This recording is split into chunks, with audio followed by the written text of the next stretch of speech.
আছি সুস্মিতা সাহার বাড়িতে। দেখুন, আমরা গত কয়েকদিন ধরে অবগত হয়েছি এএসপি পলাশ সাহা তার সুইসাইড এবং সুইসাইড নোট আসলে কি লেখা ছিল আমরা সবাই পড়েছি, আমরা মোটামুটি সবাই কম বেশি জানি। তো তার ওয়াইফ, আজকে তার সাথে আমরা সরাসরি কথা বলবো, কারণ যতগুলো ঘটনা প্রচার হয়েছে, যতগুলো কথা ঘুরছে, তো এই কথাগুলো কতটা যুক্তিযুক্ত, কতটা সত্যি, আমরা পলাশ সাহার মায়ের কথা শুনেছি, তার স্টেটমেন্ট নিয়েছি। আমরা এবার তার ওয়াইফের, যেহেতু একটা বাড়িতে 3 জন মানুষ থাকতেন, এই 3 জনের বন্ডিংটা কেমন ছিল, আজকে পলাশ সাহাকে কেন সুইসাইড করতে হলো, আজকে এত অল্প বয়সে বিয়ে হয়ে কেন আজকে তাকে লাল টিপ না করে সিধি সাদা করে কেন তাকে একটা সাদা ওড়না পরে আজকে ঘুরতে হচ্ছে, এই কথাগুলো শুনবো। আপনার নাম? আপনার নাম? সুস্মিতা সাহা। কি হয়েছে আসলে? আচ্ছা, আপনি একটু আমাকে বলুন যে আপনার হাজবেন্ডের, দেখুন অবশ্যই আপনার হাজবেন্ড বা সে সুইসাইড করেছে, এটা কাম্য নয়, কিন্তু সংক্ষেপে একটু যদি বলেন যে আসলে এমন কোনো ঘটনা ঘটেছিল যার জন্য তাকে সুইসাইড করতে হলো? প্রচন্ড মানসিক অশান্তিতে ছিল সে। মানসিক অশান্তি মানে কি আপনাদের দাম্পত্য জীবনে কোনো কলহ ছিল, দাম্পত্য কলহ ছিল দুজনের মধ্যে, কোনো অশান্তি? আমার আর আমার হাজবেন্ডের পার্সোনাল কোনো ইস্যু নিয়ে কখনোই ঝামেলা হয় নাই। তাহলে আপনার কোনোই সিরিয়াস কোনো ঝামেলা হয় নাই। বিয়ের প্রথম দিকে 1-2 বার হলেও সেটা খুব সামান্য, যেটা স্বাভাবিকভাবে হয়ে থাকে প্রত্যেকটা হাজবেন্ড ওয়াইফের মধ্যে, সেটা খুব স্বাভাবিক ছিল। কিন্তু পরবর্তীতে 6 মাস 1 বছর পর থেকে আর কোনো ঝামেলাই হয় নাই আমাদের পার্সোনাল কোনো ইস্যু নিয়ে। আমার হাজবেন্ডের মধ্যে কোনো সমস্যাই ছিল না। তাহলে সুইসাইড করার মতো এরকম একটা ঘটনা এরকম এসে গেল, এটা কেন হয়েছে আপনার দৃষ্টিতে? আমার শাশুড়ি মা, সে প্রথম থেকেই আমারকে চাইতো না বা আমাকে পছন্দ করতো না, বা তার কোনো একটা এথিক্স ছিল যে ঘরের বউ, বিয়ে হবে, বিয়ের পরে বাচ্চা নিবে, বউ থাকবে সংসার, আর বাচ্চা নিয়ে সে তার বাচ্চাকে নিয়ে, মানে আমার হাজবেন্ডকে নিয়ে সে থাকবে। সেই যে 34-35 বছর বয়স আমার হাজবেন্ডের, সেই 2.5 বছরে আমি দেখতেছি বিয়ের প্রথম 26 দিন জাস্ট আমাদের বাসা ভাড়া করতে যেই সময়টা, বাসা দেখতে যে সময়টা লেগেছিল, সেটাই শুধু সময়টা লেগেছে। 26 দিন পর থেকে আমার শাশুড়ি মাকে আমার হাজবেন্ড নিয়ে আসছে, সাথে নিয়ে আসার কথা ছিল, বাট বাসা পায় নাই খুঁজে। ঢাকার বাসা একটু খুঁজতে তো টাইম লাগে। বাট ওই 26 দিন থেকে আমি এই 2.5 বছরে প্রত্যেকটা দিন, একটা দিন সকালেও আমি দেখি নাই যে সে তার ছেলেকে খাওয়াই দেয় নাই। সে জাস্ট তার ছেলের জন্য যেটুকু ব্রেকফাস্ট তৈরি করার, যে তার ছেলে যতটুকু খাবে ততটুকুই রান্না করতো, অথচ ঘরে কিন্তু আমরা মাত্র 3টা মানুষ। সে তার ছেলেকে তার ব্রেকফাস্ট তৈরি করে খাইয়ে দিত, আর আমি আমার হাজবেন্ডটা ব্রেকফাস্ট করতেও পারতাম না, সে আমাকে করতেই দিত না। আমিও খুব শখ ছিল আমার হাজবেন্ডকে নিয়ে আমি সংসার করবো, আমার হাজবেন্ডকে আমি একটা পদ এক একদিন রান্না করে খাবো, কজ আমি তো জব হোল্ডার না, আমি স্টুডেন্ট, আমি নতুন বিয়ে করেছি, আমার স্বপ্ন ছিল, শখ ছিল, আমার শখ ছিল। আমার শাশুড়ি আমাকে সংসার করতে দিল না। না, কেন কোনো মা কেন চাইবে যে তার ছেলে সংসার সুখী না হোক, ভালো না থাকুক? এটা আমি, কোনো সমস্যা কি আসলে? আমার শাশুড়িকে দেখতাম বিয়ের প্রথম থেকে সে তার ছেলের জন্য খাবার তৈরি করে, শুধু তার ছেলে যেটুকু খেতে পারে সেটুকু রান্না করে তার ছেলেকে খাইয়ে দিত। আর আমি আমার ব্রেকফাস্ট আর আমার শাশুড়ির ব্রেকফাস্ট আমি পরে তৈরি করতাম। আমার হাজবেন্ড তখন ঢাকায় কর্মরত ছিলেন চাকরিতে, তো সে অফিসে যাওয়ার পরে আমি আমার শাশুড়ি আর আমার ব্রেকফাস্ট তৈরি করতাম। অথচ আমরা ঘরে মাত্র 3টা মানুষ। সে যদি একটু খিচুড়ি রান্না করতো তার ছেলের জন্য, জাস্ট ওই কটা চাউলই নিত, আর কটা চাল ডাল বেশি নিলে কিন্তু আমরা 3টা মানুষ মাত্র। আর নতুন বউ আমি তো এমন না যে খুব মানে বাড়িতে অনেক মানুষ, সে বয়স্ক মানুষ, সে 3টা মানে 5-6টা মানুষের রান্না করতেছে এমন না, সে বয়স্ক মানুষ, সে মাত্র 3টা মানুষের জন্য, একটা মানুষের জন্য রান্না করতেছে, আর বাকি 2টা মানুষের জন্য কয়েকটা চাউল নিলে সে এমন। আপনার শাশুড়ির মুখ থেকে আমরা এমন শুনলাম যে আপনি নাকি মারধর করেছেন বা করতেন আপনার হাজবেন্ডকে এবং আপনার শাশুড়িকে। এটা মিথ্যা কথা, এটা মিথ্যা কথা। এই যে আমার শাশুড়ি আমাকে, যেদিন আমার হাজবেন্ড সুইসাইড করে, এই যে আমাকে আমার শাশুড়ি আহত করছে, ইভেন আমার চুলের মুঠি ধরে অনেক চুল ছিঁড়ে ফেলছে, চুল টানতে টানতে আমার মাথা ঘাড় ব্যথা গেছে, আমার এই যে ঘাড়ের এই পাশেও দাগ আসছে চুলের এই দিক থেকে। তো না, দেখুন, এটা আসলে অবশ্যই কেউ এই যে আমার এই যে রক্ত বের হয়ে গেছিল, পরে আমি এখন শুকিয়ে গেছে অলরেডি, এখন তো একদিন এই হয়ে যে গেছে। শুকিয়ে গেছে। আমার হাত মোড়ানো ছিল। মনে ছিল মানে আমার হাজবেন্ড, আমি যাতে তার মা আমাকে হিট করতেছে, আমি যাতে তার মাকে প্রোটেক্ট করতে না পারি, মানে আমি নিজেকে যাতে প্রোটেক্ট করতে না পারি, সেজন্য আমার মানে সে বয়স্ক মহিলা ছিল। আমার হাজবেন্ড ভাবছে যে আমি যদি তার মা আমাকে মারতেছে, আমি যদি তাকে একটা ধাক্কা মারি সে তো পড়ে যেতে পারে, সেজন্য আমার হাজবেন্ড আমার হাত ধরেছিল। অথচ সে তার মাকে একবার বলে নাই যে মা তুমি ওকে এভাবে মেরো না, সে আমার হাত ধরে রাখছে। তো পরে আমি কি করলাম, আমার যখন খুব মানে একদম সহ্যের সীমা অতিক্রম হয়ে গেল, আমার চুল টানতে টানতে মাথা, যখন আমার মাইগ্রেনের প্রবলেম আছে, মাথা ব্যথা হয়ে গেল, চুল ছিঁড়ে যাচ্ছিল, আমি বুঝতে পারতেছিলাম যে একটা একটা করে চুল ছিঁড়তেছে খোপার মধ্যে থেকে, যে এটা টানলে যেটা হয়।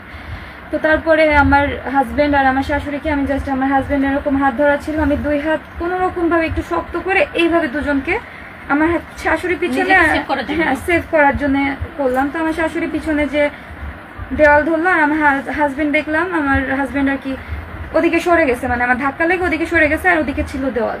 তো আমার হাজবেন্ডকে আমি যাতে তার মাথাটা দেওয়ালে না লাগে, আমি জাস্ট, আমার ভাই হয় ও, আমার হাজবেন্ডের এইখানে হাত দিছি, কারণ ও তো হাতে ধরলে তো ওকে আমি ধরতে পারবো না, মাথা যে লাগবেই, সো দ্যাট আমি এইখানে ধরছি যাতে ওর মাথাটা না পড়ে। এর মধ্যে আমি যে ধরলাম ওর ঘাটটা ধরলাম, আমার শাশুড়ি এর মধ্যে আবার এসে আমার চুল টেনে আমার এত কিছু কেন, মানে এত মারামারির পর্যায়ে চলে গেছে মাত্র এটুকু সময়, এত কেন, এত কিছু, এত এরকম একটা আচ্ছা তাহলে তো আবার সেই শুরু থেকে বলতে হয়।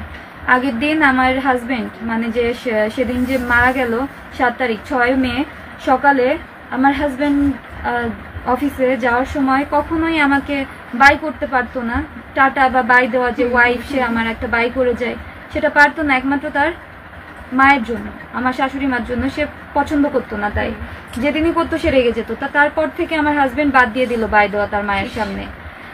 তো সেদিনকে কোনোভাবে সে দেখলো কি তার মা ঘরের দিকে গেছে, তো সে আমাকে বাই দিল হাত নেড়ে আমার দিকে তাকিয়ে। মানে নিজের ওয়াইফকে দেখুন, একটা বিষয় যে এটা কিন্তু শুধু আজকে সুস্মিতার ঘটনা নয়, বাংলাদেশের ম্যাক্সিমাম ঘরে আমরা যদি দেখি যে শাশুড়ি ওয়াইফের যে দ্বন্দ্বটা, যার কারণে ওয়াইফ চাইলেও তার হাজবেন্ডের সঙ্গে কোয়ালিটি টাইম স্পেন্ড করতে পারে না, আর মা ছেলেকে বিয়ে দেওয়ার পর তাকে একটু স্পেস দেওয়া বা সেইটা কিন্তু মায়েরা করে না। শুধুমাত্র আজকে সুস্মিতার ঘটনা থেকে আমরা বুঝতে পারি বা আমরা শিক্ষা নিতে পারি, আমাদের যে যে ঘরে ছেলে রয়েছে, আমাদের ঘরে মেয়ে রয়েছে, তো আমরা ছেলে মেয়ের বিয়ের পরে আসলে কি করা উচিত, বা কি হলে একটা ছেলে একজন পুলিশ অফিসার সে অনেক বেশি তার মনের জোর হয়, সেই জায়গা থেকে সুইসাইড করার মতো একটা সিদ্ধান্ত নিয়েছে, কতটা সে মেন্টাল স্ট্রেস নিয়ে, কতটা ডিপ্রেশন থেকে সে সুইসাইড করেছে। আমার হাজবেন্ড আমাকে খুব ভালোবাসতো, কিন্তু তার ভালোবাসা ছিল লুকানো। আমি যখন তাকে বলতাম, সে আমার থেকে অনেক সিনিয়র ছিল, তো আমি যখন তাকে বলতাম যে চলো একটু মোড়ের মাথা থেকে একটু চা খেয়ে আসি, আমার সাফোকেটেড লাগতেছে, কজ আমাকে বাবার বাড়ি আসতে দিত না, আমার হাজবেন্ড চাইতো না আমি বাবার বাসায় আসি। তো তখন সে বলতো কি, তাহলে মাকে বলে মা তুমি আমি একসাথে চলো হেঁটে আসি, চা খেয়ে আসি। তো আমি বলতাম আমার সাফোকেশনের কারণ তো তোমার মা, সে আমাকে প্রত্যেকটা সেকেন্ডে, তুমি অফিসে থাকাকালীন যে পরিমাণে পেইন দিচ্ছে, আমি সাফোকেটেড ফিল করতেছি, তো বাইরেও যদি সে যায়, আমার সাফোকেশন যদি আমি সাথে নিয়ে যাই, তাহলে আমি আর ফ্রি হলাম কিভাবে? আমার হাজবেন্ডের কথা ছিল ওটা, তো সে সেটা ক্যান্সেলই করে দিল। তখন আমরা শান্তিনগরে ছিলাম, সে বলেই দিল যে না, মা ছাড়া আমি যেতে পারবো না। কখনো যদি বলতাম যে চলো একটু রুফটপে যাই, সে কিন্তু তার মাকে নিয়ে রুফটপে হাঁটতে যেত। আমি যদি বলতাম যে আজকে আমি তোমাদের সাথে যাই, বলতো না, বাসার বউ, নতুন বউ, ছাদে যাওয়ার দরকার নেই, ঘরে থাকো, আমরা চলে আসবো হেঁটে যেতে। তো ওই দিনকে সে আমাকে টাটা দিল, তার মা কোনোভাবে ঘর থেকে, মানে সে কি করতে গেছে জানি না, ব্যাক করে এসে দেখে তার ছেলে আমাকে বাই দিচ্ছে, সে সেটা দেখে ফেলছে, ব্যাস ওখানেই আমাকে আমার হাজবেন্ড শেষবারের মতো টাটা দিছে। আর আমাকে কখনোই টাটা দেয় নাই, সে কখনোই টাটা দেয় নাই, আর দিবেও না, সে আমাকে বাইও করে নাই। তো তখন যখন সে ঘর থেকে বের হচ্ছে, তখন তার মাকে বললো কি মা আমি আসি। তার মা রেগে গেছে জন্য তার মা তার সাথে কথা বললো না, বললো মা আমি আসি, তুমি একটু রেস্ট নিয়ে তারপরে পুজো করতে যেও। তার মা কথাই বললো না, সে তার ঘরে চলে গেল, আমার হাজবেন্ড চলে গেল বাইরে অফিসে। সে চলে যাওয়া শেষ যাওয়া বলতে আমাদের যে হ্যাপিলি একটা বাই দিয়ে যাওয়াটা, ওটাই ছিল তার শেষ যাওয়া। দুপুর হলো, আমার হাজবেন্ড রাস্তায় যেয়ে তার মাকে ফোন, মা তোমার মুখ কালো কেন দেখলাম? আমার হাজবেন্ড এত মা ভক্ত ছিল, তার মায়ের যে সে যে বের হয়েছে, তার মা যে তাকে বলে নাই, যে বাবা আচ্ছা আয় তাহলে। ওইটা যে সে বলে নাই, এজন্যই তার মন খারাপ হয়ে গেছে আমার হাজবেন্ডের, যে মা কেন বললো না আমাকে আসার সময় যে বাবা আয় তাহলে। তো পরে আমার হাজবেন্ড রাস্তায় যেয়ে তার মাকে ফোন, আমি তো ঘরের মধ্যে ছিলাম, আমি শুনেছি যে সে তার মাকে ফোন দিছে, বলতেছে মা তুমি কেন রাগ করছো বা কিছু। আমি তো অ্যাজ ইউজুয়াল, আমি 2.5 বছর ধরে দেখতেছি, এগুলো আমার মুখস্থ হয়ে গেছে অলরেডি। তো সেই মুহূর্তে তার মা তাকে কারণ বলতেছে না, তাকে খুব প্রেশার দেয় তার মা, মানে বলতে চায় না, সে ওরকম রাগ হয়ে থাকে অনেক ঘন্টার পর ঘন্টা রাগ হয়ে থাকে। যেটা আসলে আপনাদের একটা কমন হাজবেন্ড ওয়াইফের কমন প্রবলেম, যেখানে ওয়াইফ রাগ করে থাকে হাজবেন্ড উপরে, তুমি আজকে কেন আমাকে বাই করলে না, তুমি কেন, সেখানে সেই জায়গাটা সেই কাজটা তার মা করছে, সে মুখ ফুলিয়ে রয়েছে তার ছেলের প্রতি। না না, সে তো তাকে বাই করে না এমন না, আমাকে বাই করছে কেন, ছেলের বউকে কেন বাই করছে এটার জন্য তার রাগ। অথচ তার মাকে কিন্তু সে তৎক্ষণাৎই বাই করছে যে মা আমি আসি, তুমি সাবধানে থেকো, রেস্ট নিয়ে পুজো করতে যেও।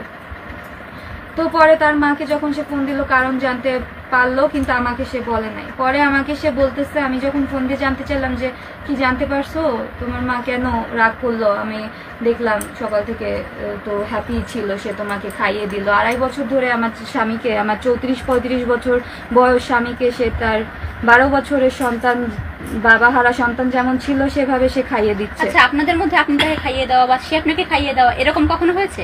তার মায়ের জন্য হতো না, কখনোই না, কখনোই না।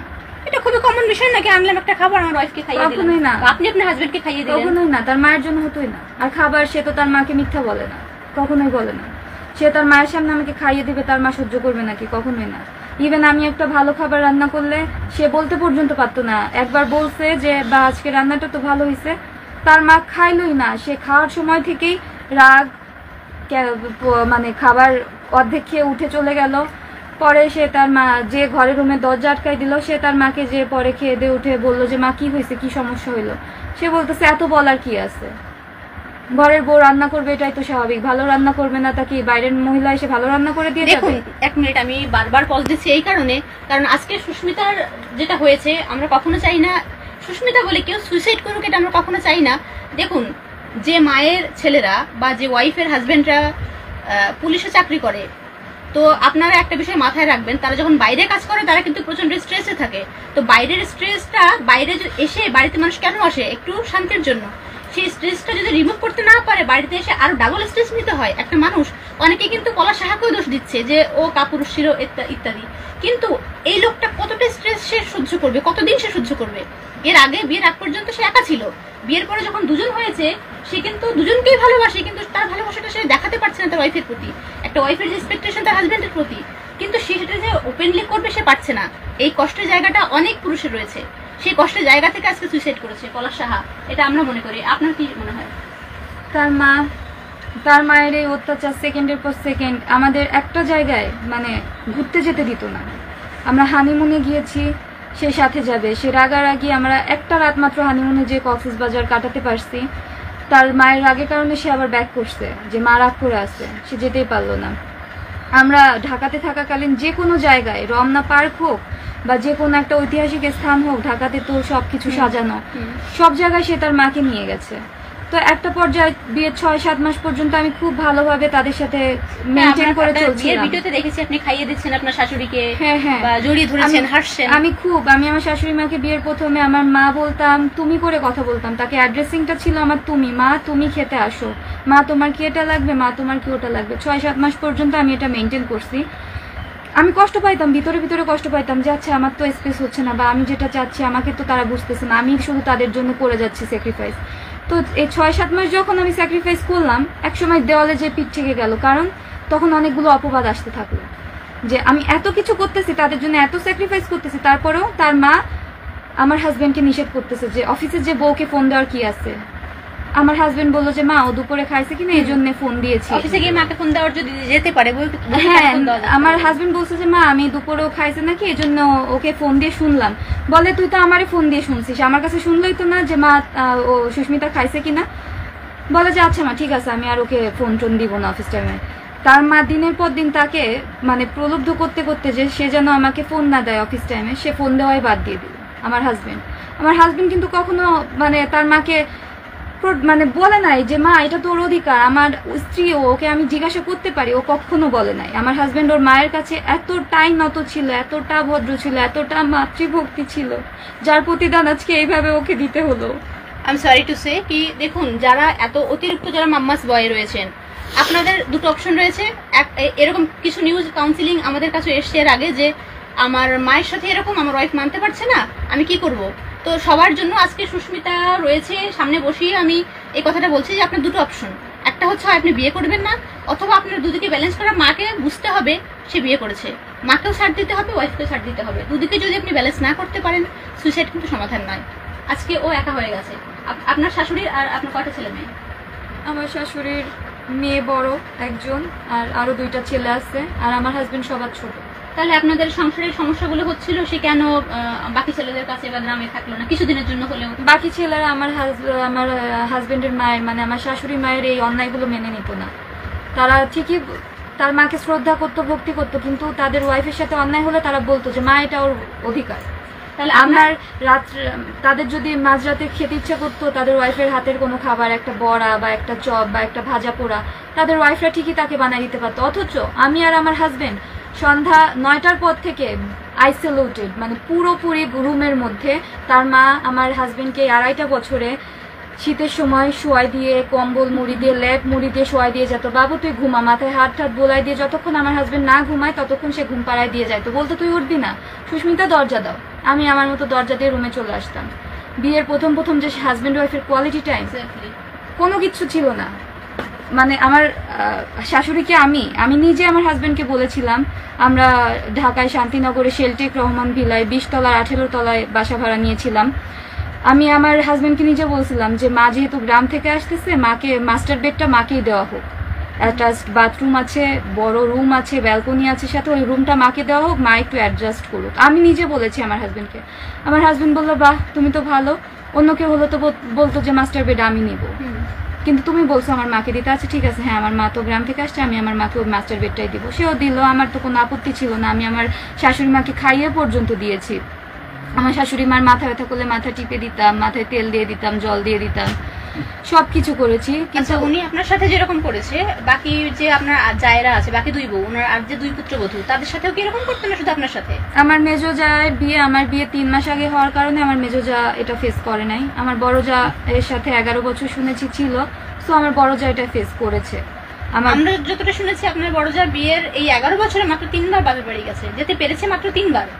তো আপনার ক্ষেত্রে এরকম কোনো রেস্ট্রিকশন ছিল বাপের বাড়ি? আমাকেও তো এই 2 বছরে মাত্র 2 বার আমার বাবার বাসায় আসতে দেওয়া। তো এই যেতে না দেওয়ার কারণটা কি?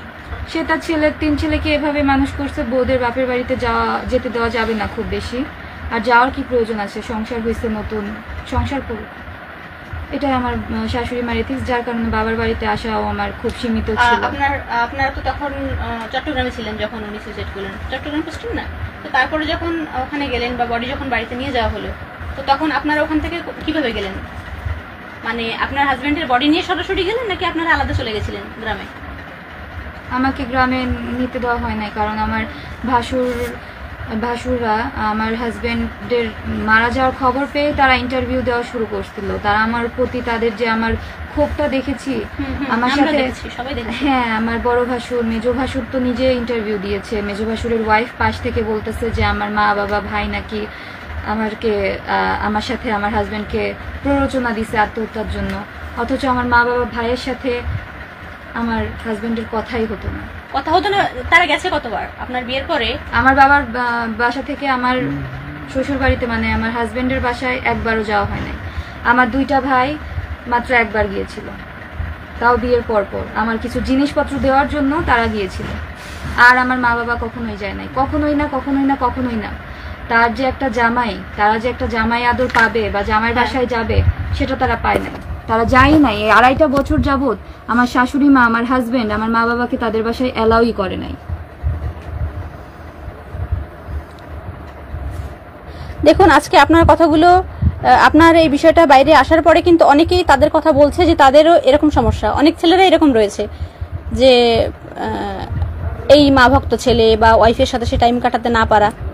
তো এই ক্ষেত্রে আপনি সবার জন্য কি বলবেন? দেখুন আজকে আপনার হাজবেন্ড নেই, তাকে তো আর আমরা ফিরে পাবো না। আমার হাজবেন্ড আমাকে অনেক ভালোবাসতো, আমার হাজবেন্ড আমাকে প্রচন্ড ভালোবাসতো, আমিও ভালোবাসতাম, কিন্তু তার মা বাসতে দিত না। তার মা আমাকে তার সাথে ছাড়তই না, থাকতেই দিত না। একই ফ্ল্যাটের মধ্যে আছি, তার মা তার মায়ের রুমে, আমি আমার রুমে। আমার হাজবেন্ড যদি ওয়াশরুমের জন্য আমার রুমে আসতো, তার মা সাথে সাথে ফোন, কিরে কই গেলি? আমার হাজবেন্ড সাথে সাথে আবার ওয়াশরুম করে তার মায়ের রুমে সোজা। যতটুক্ষণ, সে তো পুলিশে ছিল, সে তো ডিফেন্সে ছিল, সে যেহেতু টাইম পায় না, দিনের বেলায় যতটুকু টাইম পাইতো তার মা তাকে আটকে রাখতো তার কাছে। তার মা তাকে খাইয়ে দিচ্ছে বা গল্প করতেছে, তার মা তাকে নিয়ে কীর্তন শুনতেছে বা টিভি দেখতেছে, সিনেমা দেখতেছে, খবর শুনতেছে। সে তার ছেলের কাছে বলতেছে, এটা কর বাবা, এটা কর বাবা, এটা কর, এটা কর, আয় বাবা এটা করি, আয় বাবা ওটা করি। আমার কাছে টোটালি আসতে দিত না। সে তার ছেলেকে নিয়ে তার রুমেই থাকতো যতটুক্ষণ আমার স্বামী দিনের বেলায় বাসায় থাকতো। আমি আরেকটা কথা বলছি, দেখুন আমরা অলরেডি সবাই জানি যে পলাশবাবু এবং সুস্মিতার বয়সের গ্যাপ 10-এর বেশি। আমি এক্স্যাক্টলি এজটা বলছি না, কিন্তু মিনিমাম 10 বছরের গ্যাপ। একটা 20 বছরের মধ্যে বা 20-র আশেপাশে বয়সের মেয়েরা তার চাওয়া একরকম হয়, একটা ম্যাচিউর ছেলে বা ম্যাচিউর মেয়ের চাওয়া ভাবনা কিন্তু অন্যরকম হয়। আপনি যখন একটা 20-র আশেপাশের মেয়েকে, 21-22 বা 20-র নিচে মেয়েকে বিয়ে করবেন, আপনি যদি তার মেন্টাল হেলথ বুঝতে না পারেন, তার চাওয়াটা আপনি বুঝতে না পারেন, সেক্ষেত্রে কিন্তু সংসারে কখনোই শান্তি হবে না। আপনি যদি সেটা না বোঝেন, হয় আপনাকে ম্যাচিউর মেয়ে বিয়ে করতে হবে, আপনাকে 25+ মেয়ে বিয়ে করতে হবে। যদি না করেন তবে তাকে তার মতো ট্রিট করতে হবে।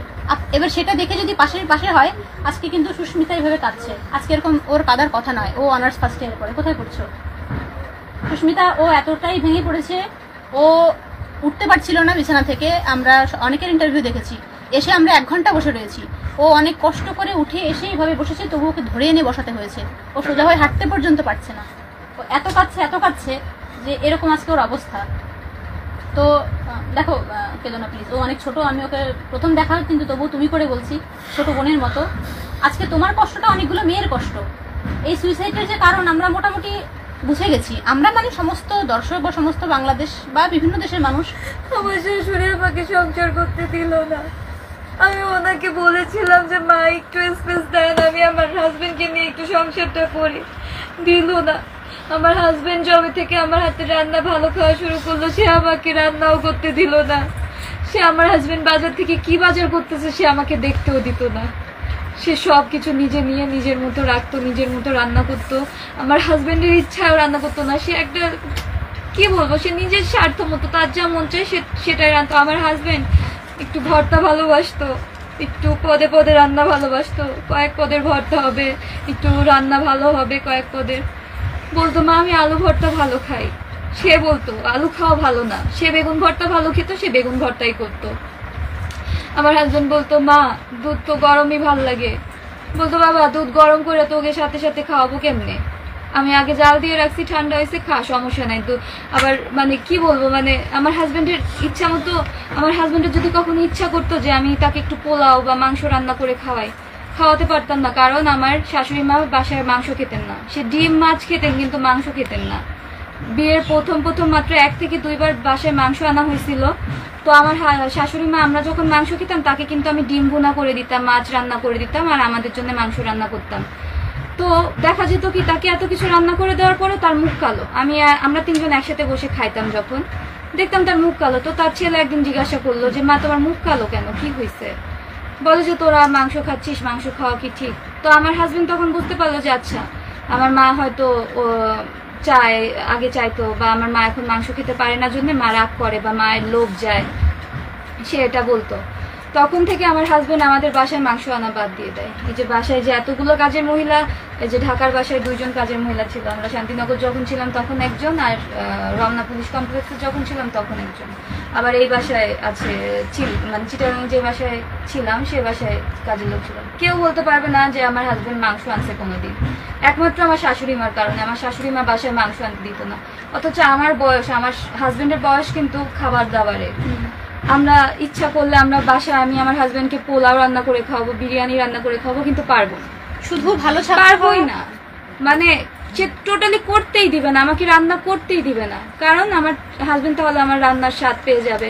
আমার হাজবেন্ড আমার যতদিন একটু নিরামিষও যদি রান্না করতাম খুব ভালো খেত আমার হাজবেন্ড আমার রান্না। আমাকে কখনো আমার হাজবেন্ডের রান্না করে খাওয়ানো হলো না, একটু পাত পেরে খাওয়াতে পারলাম না। দেখুন শুধু কোথাও বাইরে বের হলে আমার শাশুড়ি মা অলওয়েজ আমাদের সাথে বের হবে, অলওয়েজ বের হবে, কখনো স্পেস দেয় নাই আমাদের। সে বাইরে বের হয়ে তার ছেলের হাত ধরে হাঁটতেছে, অথচ আমি পিছন পিছন বা সামনে সামনে হাঁটতেছি। আমার হাজবেন্ড, আমার নতুন বিয়ে হয়েছে, আমার হাত ধরার অধিকার নেই। আমি যদি ভুল করেও কখনো হাত ধরে বসতাম, তখনই সে রেগে থেকে অস্থির। আমার শাশুড়ি মা হাত ছেড়ে, সে তার ছেলের হাত ছেড়ে দূরে চলে যাচ্ছে, নিজের মতো হাঁটতেছে। তার ছেলে বলতেছে, মা কি হয়েছে, আমার সাথে আসো। সে আসবে না।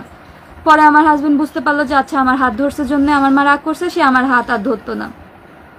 একটা জায়গায় গেলে পরে সে অলওয়েজ গাড়ির মধ্যে তার ছেলেকে কথা বলতো আর বলতো, আমার সাথে কখনোই মানে একটু স্পেস দিত না যে তুই তোর ওয়াইফের সাথেও আসছিস, কথা বল, কখনো দিত না। বাইরে বের হলে সে তার ছেলের হাত ধরে হাতা থেকে মানে বাসা থেকে যে হাত ধরে বের হতো, বাসায় ঢুকতো হাত ধরে। তার মায়ের কথা ছাড়া সে একটা জায়গায় যেতে পারবে না। তার মা বলবে সন্ধ্যার মধ্যে বাসায় আসতে হবে, আমি সন্ধ্যার পরে বাসায় থাকবো না। সে যদি বিকেল 4টায়ও বের হয়, ঢাকাতে তো কত জ্যাম, দেখা গেল সে পৌঁছাইছে 6টার সময়, কি বলবো কোথায় পৌঁছাইছে, জগন্নাথ হলে সরস্বতী পূজা একবার 4টায় বের হয়েছে, পৌঁছাতে পৌঁছাতে বেজে গেছে 6:30। তার মা গেটে ঢোকার আগে বলতেছে ব্যাক কর, সন্ধ্যা হয়ে গেছে। এতগুলো টাকা খরচ করে আমরা জগন্নাথ হলে গেলাম সরস্বতী পূজা দেখার জন্য, দেখতে পারলাম না। তার মার কথায় আমার হাজবেন্ড আবার এক দিদি বলছে যে আপনার শাশুড়ি আপনাকে শুধু প্রতিযোগী ভেবেছে, কখনো পুত্রবধূ ভাবতে পারেনি। তা না হলে আপনি যে কথাগুলো এখনো পর্যন্ত বললেন। আমি বলি আরেকটা কথা বলি, আমার হাজবেন্ড অফিস থেকে যখন আসতো, কি হয়, আমার হাজবেন্ড আসতেছে, আমার নতুন বিয়ে হয়েছে, আমি অপেক্ষায় থাকতাম যে আচ্ছা আমার হাজবেন্ড আসতেছে। যে কলিং বেল পেতাম, শব্দ পেতাম, আমি দৌড়ে যেতাম হাজবেন্ডের দরজা খুলতে। আমার শাশুড়িও দৌড়ে আসতো। একদিন দেখলাম কি, মানে আমার রুম থেকে সোজা যেয়ে আমার শাশুড়ির রুম ক্রস করে তারপরে মেইন গেটে যে দরজা খুলতে হয়, আমার শাশুড়ি আমাকে ধাক্কা মেরে দিয়ে তার ছেলে দরজা খুলে দিল। সেদিনকার পর থেকে আমি আর আমার হাজবেন্ডের দরজা খোলার জন্য কখনো দৌড়াই নাই। আমার শাশুড়ি আগে যে দরজা খুলতো, তারপর আমি যেতাম। আমি আমার হাজবেন্ডের সামনে একটা গ্লাস বাইরে থেকে আসছে, একটা গ্লাস জল ধরলে আমার শাশুড়ি আর একটা গ্লাস জল এনে ধরতো। মানে সে জাস্ট প্রতিযোগিতা করতো যে দেখবো যে আমার ছেলে আমার হাতে জলটা নিচ্ছে না তোর হাতে জলটা নিচ্ছে। ঠিক এখন আমার হাজবেন্ডের তো মাতৃভক্তি, বা কোনো ছেলে কি চায় যে বউয়ের মা জল ধরে দাঁড়ায় আছে, সে কি পারে বউয়ের হাতে জলটা নিতে? পারে তো না। সে বলতো সুস্মিতা তুমি জল রেখে দাও, আমি পরে খাচ্ছি, মা দাও জল দাও। এটা হচ্ছে আমার হাজবেন্ড। সে এত মাতৃভক্তি, এত ভালোবাসতো। সে তার মায়ের স্বপ্ন পূরণের জন্য, তার মায়ের প্লেনে ওঠার স্বপ্ন ছিল, সে তার মাকে প্লেনে উঠাইলো। ঢাকা থেকে চিটাগাং প্লেনে নিল, চিটাগাং থেকে ঘুরিয়ে টুরিয়ে তার মাকে প্লেনে করে ঢাকা এনে পৌঁছালো। আবার তার মায়ের শখ ছিল অ্যান্ড্রয়েড ফোনের। এখনো স্টিল আমার শাশুড়ি মা 2টা ফোন ইউজ করে, একটা বাটন সেট, একটা অ্যান্ড্রয়েড সেট। তো অ্যান্ড্রয়েড সেটটা আমার শাশুড়ি মা যখনই ইচ্ছা প্রকাশ করলো যে সে অ্যান্ড্রয়েড সেট ইউজ করবে, আমার হাজবেন্ড বেতন পেলো। আমার হাজবেন্ড খুব সৎ মানুষ ছিল, বেতন পেলো সাথে সাথে 15 দিনের মধ্যে তার মা, মানে বেতন যখন তার মা ইচ্ছা পোষণ করছে, তার 15 দিন পরে সে বেতনটা পাইছে। বেতন পাওয়ার সাথে সাথে ওই দিনই বেতন পেয়ে হাতে পেয়ে ওই দিন দুপুরেই সে অফিস শেষে তার মায়ের জন্য ফোনটা নিয়ে আসছে, কিনে অ্যান্ড্রয়েড সেট নিয়ে আসছে, তার মায়ের হাতে দিচ্ছে। তার মায়ের কথা কি হবে যে বাবা ফোন আনছিস? এটা না, তার মায়ের হাতে ফোন দেওয়ার সাথে সাথে তার মায়ের প্রথম কথা ছিল তোর বউকে যে ফোনটা দিছিস ওইটা বেশি দামি না আমার ফোনটা বেশি দামি? আপনার ঘটনা শুনছে যারা অলরেডি এখন 1,500 আরো বেশি 2000 লাইভে রয়েছে, যুক্ত রয়েছে আপনার সাথে, আপনাকে সাপোর্ট করে। তার কারণ দেখুন, আমি বারবার বলছি আজকে সুস্মিতার ঘটনা শুধু একা সুস্মিতা নয়, আমাদের গ্রাম বাংলায় ঘরে এমন এমন হাজার হাজার হাজার হাজার সুস্মিতা আছে যারা তার কথাটা বলতে পারে না, যারা নিজেকে এক্সপ্রেস করতে পারে না। তো সুস্মিতা আরেকটা কথা কি, শুধু ভালো ছাত্র হলে, অবশ্যই পলাশবাবু ভালো ছাত্র ছিলেন বলে তিনি বিসিএস ক্যাডার হয়েছেন, কিন্তু শুধুমাত্র ভালো ছাত্র হলে কিন্তু সংসার মেনটেন করা এটা হয় না। মাকে ওয়াইফকে ব্যালেন্স করা, এবং উনি যে কাজটা করতেন, ওর কতটা কষ্ট, একটা বাচ্চা একটা মেয়ে, ওর কতটা কষ্ট মনে জমে রয়েছে, যার কারণে ও নিজেকে গুটিয়ে নিয়েছে। আসলে তার পক্ষে যখন তার ছেলে কত খুশি করে আনছে যে মায়ের আমি একটা স্বপ্ন পূরণ করলাম, একটা অ্যান্ড্রয়েড সেট এনে দিলাম। তার মায়ের মুখে, মানে তার মায়ের হাতে যখন ফোনটা দেওয়ার পরে তার মায়ের মুখ থেকে সে যখন ওই কথাটা শুনলো, তার নিজের ফোন, সে যে ফোনটা ইউজ করতো তার ফোনটা হাতে ছিল, হাত থেকে ফোনটা পড়ে গেল, যে মা এটা কি বললো। বাট তার মাকে আবার সে বুঝতে দেয় না। তার মা বললে যে ফোন পড়ে গেল কেন, বলে যে মা সিলেট কেটে ফোন পড়ে গেছে।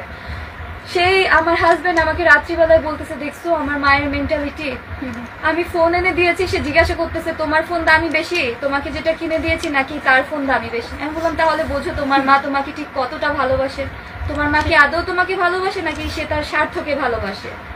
তুমি যে এই আমি বললাম উনি সুইসাইড নোটে লিখেছিলেন যে স্বর্ণ আপনার আর বাদ বাকি সবকিছু আপনার মায়ের, সরি আপনার শাশুড়ি। তো এই বিষয়টা আপনি একটু ক্লিয়ার, মানে আপনি তো জানতেন না, কারণ সুইসাইড করে দিয়েছে তার ভাবনার জায়গা থেকে, আপনি কি বুঝলেন আপনার জায়গা থেকে আপনি বলবেন। আমার হাজবেন্ড জানতো, তার 2 ভাইকে চিনতো, তার দিদিকে চিনতো, তার মাকে চিনতো, তার পরিবার কি পুরোটাই ওনার টাকা চলতো? আমি এমন শুনেছি, এটা অনেক চলতো, অনেক। আমার বিয়ে অবধি অনেকটাই আমার বড় ভাসুর শুনেছি যে আমার হাজবেন্ড যখন ছোট ছিল আমার বড় ভাসুর সংসার টানতো, বাট আমার হাজবেন্ড যখন এস্টাবলিশ হলো তখন থেকে আমার হাজবেন্ডের অনেক কন্ট্রিবিউশন ছিল তার ফ্যামিলিতে। তো এই যে যেমন আমাদের বিয়ে অবধিও আমার হাজবেন্ড ফ্ল্যাট বাসায় তাদের ভাইকে তার মাকে রাখতো। আমার বিয়ের পরে তার মাকে যখন নিয়ে আসলো তার মা বললো যে এখন আর বাসার ভাড়া দেওয়া লাগবে না, আমার তো বাসা আছে। তো তার ভাইরা চলে গেল, আর এক ভাই ফ্ল্যাটে থাকে আর বড় ভাই চলে গেল। তো আমার হাজবেন্ড অনেকটাই কন্ট্রিবিউশন ছিল। আমার মেজো ভাসুরকে সে মানে আমার মেজো ভাসুর খুব বেশি কিছু করতে পারে না, অথচ সে বিয়ে করছে, তার বিয়ের খরচটাও আমার হাজবেন্ড বলছে যে সে অনেকটা দেখুন এখনো পর্যন্ত উনি কিন্তু যথেষ্ট রেখে রেখে বলছে। দানি হুজুরের কাছে যতটা খবর আছে যে উনি মেইনলি মানে 90% খরচ উনি বহন করতেন। আমি জানি না সত্য মিথ্যা, কিন্তু এটা আমাদেরকে অনেকে বলেছেন যে ইভেন আমার শাশুড়ি যে আমার বিয়ের আগে আমার বড় ভাসুরের কাছে থাকতেন, আমার শাশুড়ির ওষুধপত্র থেকে শুরু করে ডক্টর দেখানো থেকে শুরু করে জামা কাপড় যা লাগতো যাবতীয় সবকিছু আমার হাজবেন্ড বহন করতো। আমার হাজবেন্ড আমাকে নিজে বলে গেছে যে এটা আমার মায়ের খরচ, আমি বাদ বাকি সবকিছু আপনার শাশুড়ির। এই বাদ বাকিটা কি? বাদ বাকি সবকিছু সে কন্ট্রিবিউশন করতো সংসারে, আর কিছু তো ধরেন তার বড় ভাই, হ্যাঁ তার বড় ভাই কিছুটা মানে কন্ট্রিবিউশন ছিল। ননদকে বলেন কোঅর্ডিনেট করতে।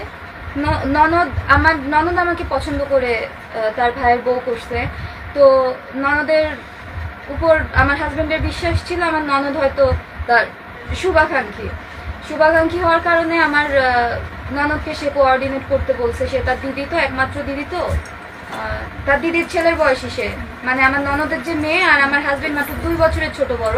সো দ্যাট তার দিদি তাকে ছোট থেকে ছেলের মতো করে মানুষ করছে, সেজন্য সে তার দিদিকে বলে গেছে কোঅর্ডিনেট করতে, তার দিদির প্রতি আশা রেখে। তো আপনার হাজবেন্ডের মৃত্যুর পরে আপনার ননদ বা আপনার শাশুড়ি ভাসুরদের ওই ভূমিকাটা বলেন।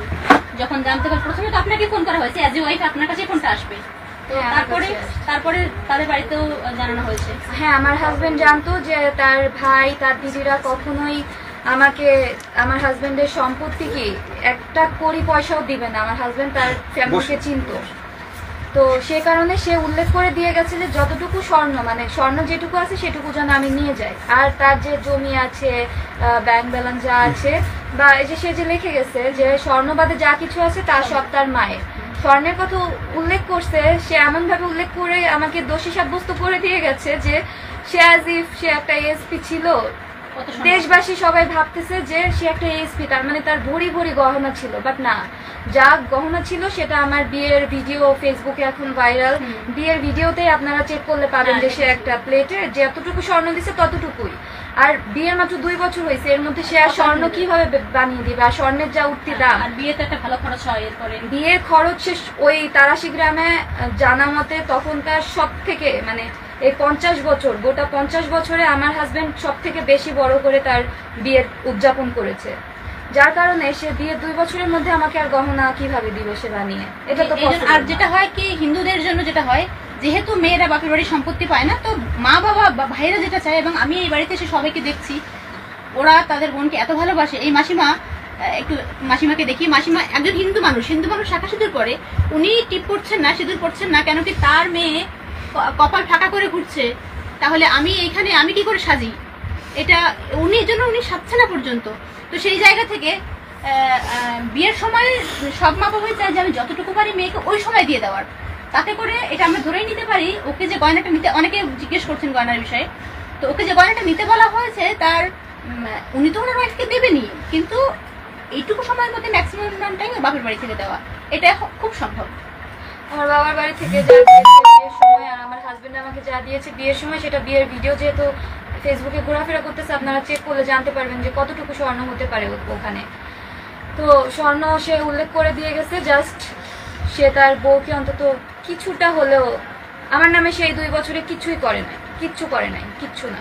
2 বছরে কি করবে? সেটাই, সে তো আমাকে ভালোবাসতো, সে তো ভাবছে যে আমি তো আমার বউকে ফিউচারে অনেক কিছু করে দিব, সেজন্য আমাকে সে 2 বছরে কিছুই করে দেয় না। অনেকে কিন্তু আপনার মা বাবাকে লোভী বলছে, যে লোভী ওরা এই কারণে। আমার হাজবেন্ড সৎ মানুষ ছিল, তার কখনোই অঢেল কিচ্ছু ছিল না। তার ক্যারিয়ার জগতের প্রত্যেকটা মানুষ, প্রত্যেকটা অফিসার তার জন্য চোখে জল ফেলছে, প্রত্যেকটা মানুষ তার জন্য জল ফেলতেছে যে এরকম সৎ মানুষ কিভাবে ক্যারিয়ার সে লাভ করছে। চাকরির ব্যাপারে আমার হাজবেন্ড 8টা সরকারি চাকরি পুরোপুরি কোয়ালিফাইড ছিল, আর যে 4টা, মোট সে 12টা চাকরি ইন্টারভিউতে উত্তীর্ণ হয়ে গেছিল, বাকি 4টা সে ভাইভাতে যায় নাই, কজ 8 নাম্বার চাকরিটাই তার পুলিশ ক্যাডারে ছিল, যার কারণে বাদ বাকি আর 4টার ভাইভাতে সে যায় নাই, অ্যাটেন্ডই করে নাই। তো আমার হাজবেন্ড এত ট্যালেন্টেড, এত সৎ মানুষ ছিল, প্রত্যেকটা মানুষ তার জন্য প্রত্যেকটা দেশ কাঁদতেছে। একমাত্র তার মায়ের এই অশান্তি, মানসিক অত্যাচারের কারণে আমার হাজবেন্ড আজকে নেই। আমার আজকে এই দিনটা দেখতে হলো, আমার আজকে তার জন্য এইভাবে সামনে আসতে হলো। আমার হাজবেন্ড কখনো চাইতো না আমাকে কেউ দেখুক, আমাকে সে খুব প্রোটেক্ট করে রাখতো, এত ভালোবাসতো আমাকে, তার মতো করে কেউ ভালোবাসবে না। সে আমাকে সম্পূর্ণ নিঃস্ব করে দিয়ে চলে গেল, এগুলো গুলি গেল। সে তো ঠিকই এখন তার 2 ভাইয়ের উপরে তার মায়ের দায়িত্বটা দিল, সে তো আমাকে একটু স্পেস দিতে পারতো। সে তো দেখলো 2-2.5 বছর ধরে মেয়েটা কি পরিমাণ স্যাক্রিফাইস করতেছে, প্রত্যেকটা সেকেন্ডে সে আমাকে আশা দিয়ে রাখতো যে আমার মা করতেছে করুক, আমি আজকে বলবো না, কালকে বলবো, কালকে বলবো না, পরশুদিন বলবো, এই আশা দিয়ে সে আমাকে রেখেছে। আর আমি তাকে তো প্রচন্ড ভালোবাসতাম, আমি তার মুখের দিকে তাকিয়ে তার কথার উপর ভরসা করে থেকে গেছিলাম। পরে যখন দেখলাম 6 মাস গেল, 1 বছর গেল, 1.5 বছর গেল, 2 বছরের অ্যানিভার্সারি চলে গেল।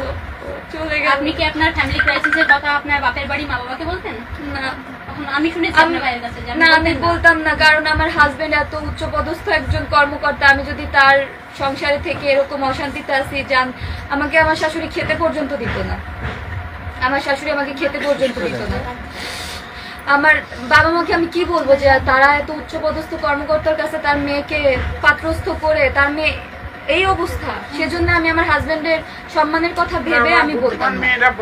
অনেকে যেটা বলছেন যে ও বাচ্চা মেয়ে, অথবা পড়াশোনা মাত্র এসএসসি পাস করেছে, ও কি বুঝবে, ওর হাজবেন্ডের র্যাঙ্ক ও কি বুঝবে, ও বোঝে না ওর হাজবেন্ড। যেহেতু আপনার শাশুড়ি স্টেটমেন্ট দিয়েছে যে আপনি মেরেছেন তাদেরকে, এই কারণে ওরা কি বলছে যে কিন্তু ওর এটুকু কথা, অনার্স ফার্স্ট ইয়ার না, আমি এইচএসসি দিয়ে অ্যাডমিশন নিচ্ছি এবার। আমার মাত্র ও জাস্ট এসএসসি পাস করেছে, তো তারপরে ও কিন্তু যথেষ্ট ট্যালেন্টেড, আমরা কথাতে বুঝতে পারছি। তো সেই জায়গা থেকে এটা কেউ ভাববেন না, যারা দোষারোপ করছেন, অনেকে কমেন্ট করছেন 2 পক্ষের কাদা ছোড়াছুড়ি। দেখুন, আপনার ঘরে সমস্যা রয়েছে, এই সমস্যাটা আপনি যদি কাটিয়ে উঠতে না পারেন, তাহলে কিন্তু সমস্যাটা বাড়তে বাড়তে অনেক বড় আকার ধারণ করে।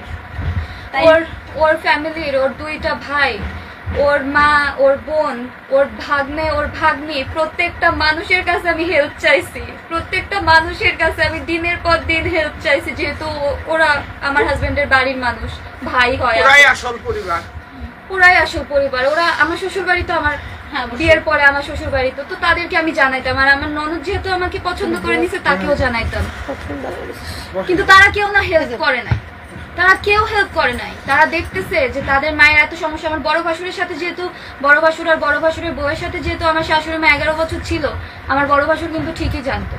আমার বড় ভাসুরের রেকর্ডও আছে আমার কাছে, যে সে তার মায়ের সম্পর্কে আমাকে কি সব বলছে, সব রেকর্ড আছে আমার কাছে, ফোন রেকর্ড আছে। কি কারণে যে ঈশ্বর আমাকে তখন সেই রেকর্ডগুলো আমাকে করাই রাখছিল আমি জানি না। আর হয়তো আজকের দিনটা আসবে, তাই হয়তো আজকের দিনটা আসবে সেজন্য। বাট আমার বড় ভাসুর সবকিছু জেনে বুঝেও কখনো হেল্প করে নাই।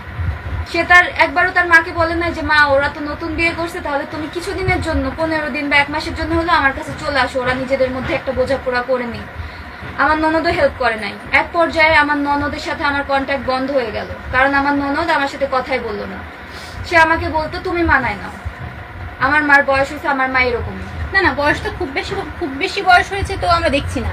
ওনার তো উনি খুব বেশি থুতথুরে বুড়ি হয়ে গেছে এমন আমার শাশুড়ি মার বয়স হয়েছে কি সে খুব নিজেকে গুছিয়ে রাখা না। আমার খুব পছন্দ হতো আমার শাশুড়ি মাকে প্রথম যে সে নিজেকে খুব গুছিয়ে রাখে।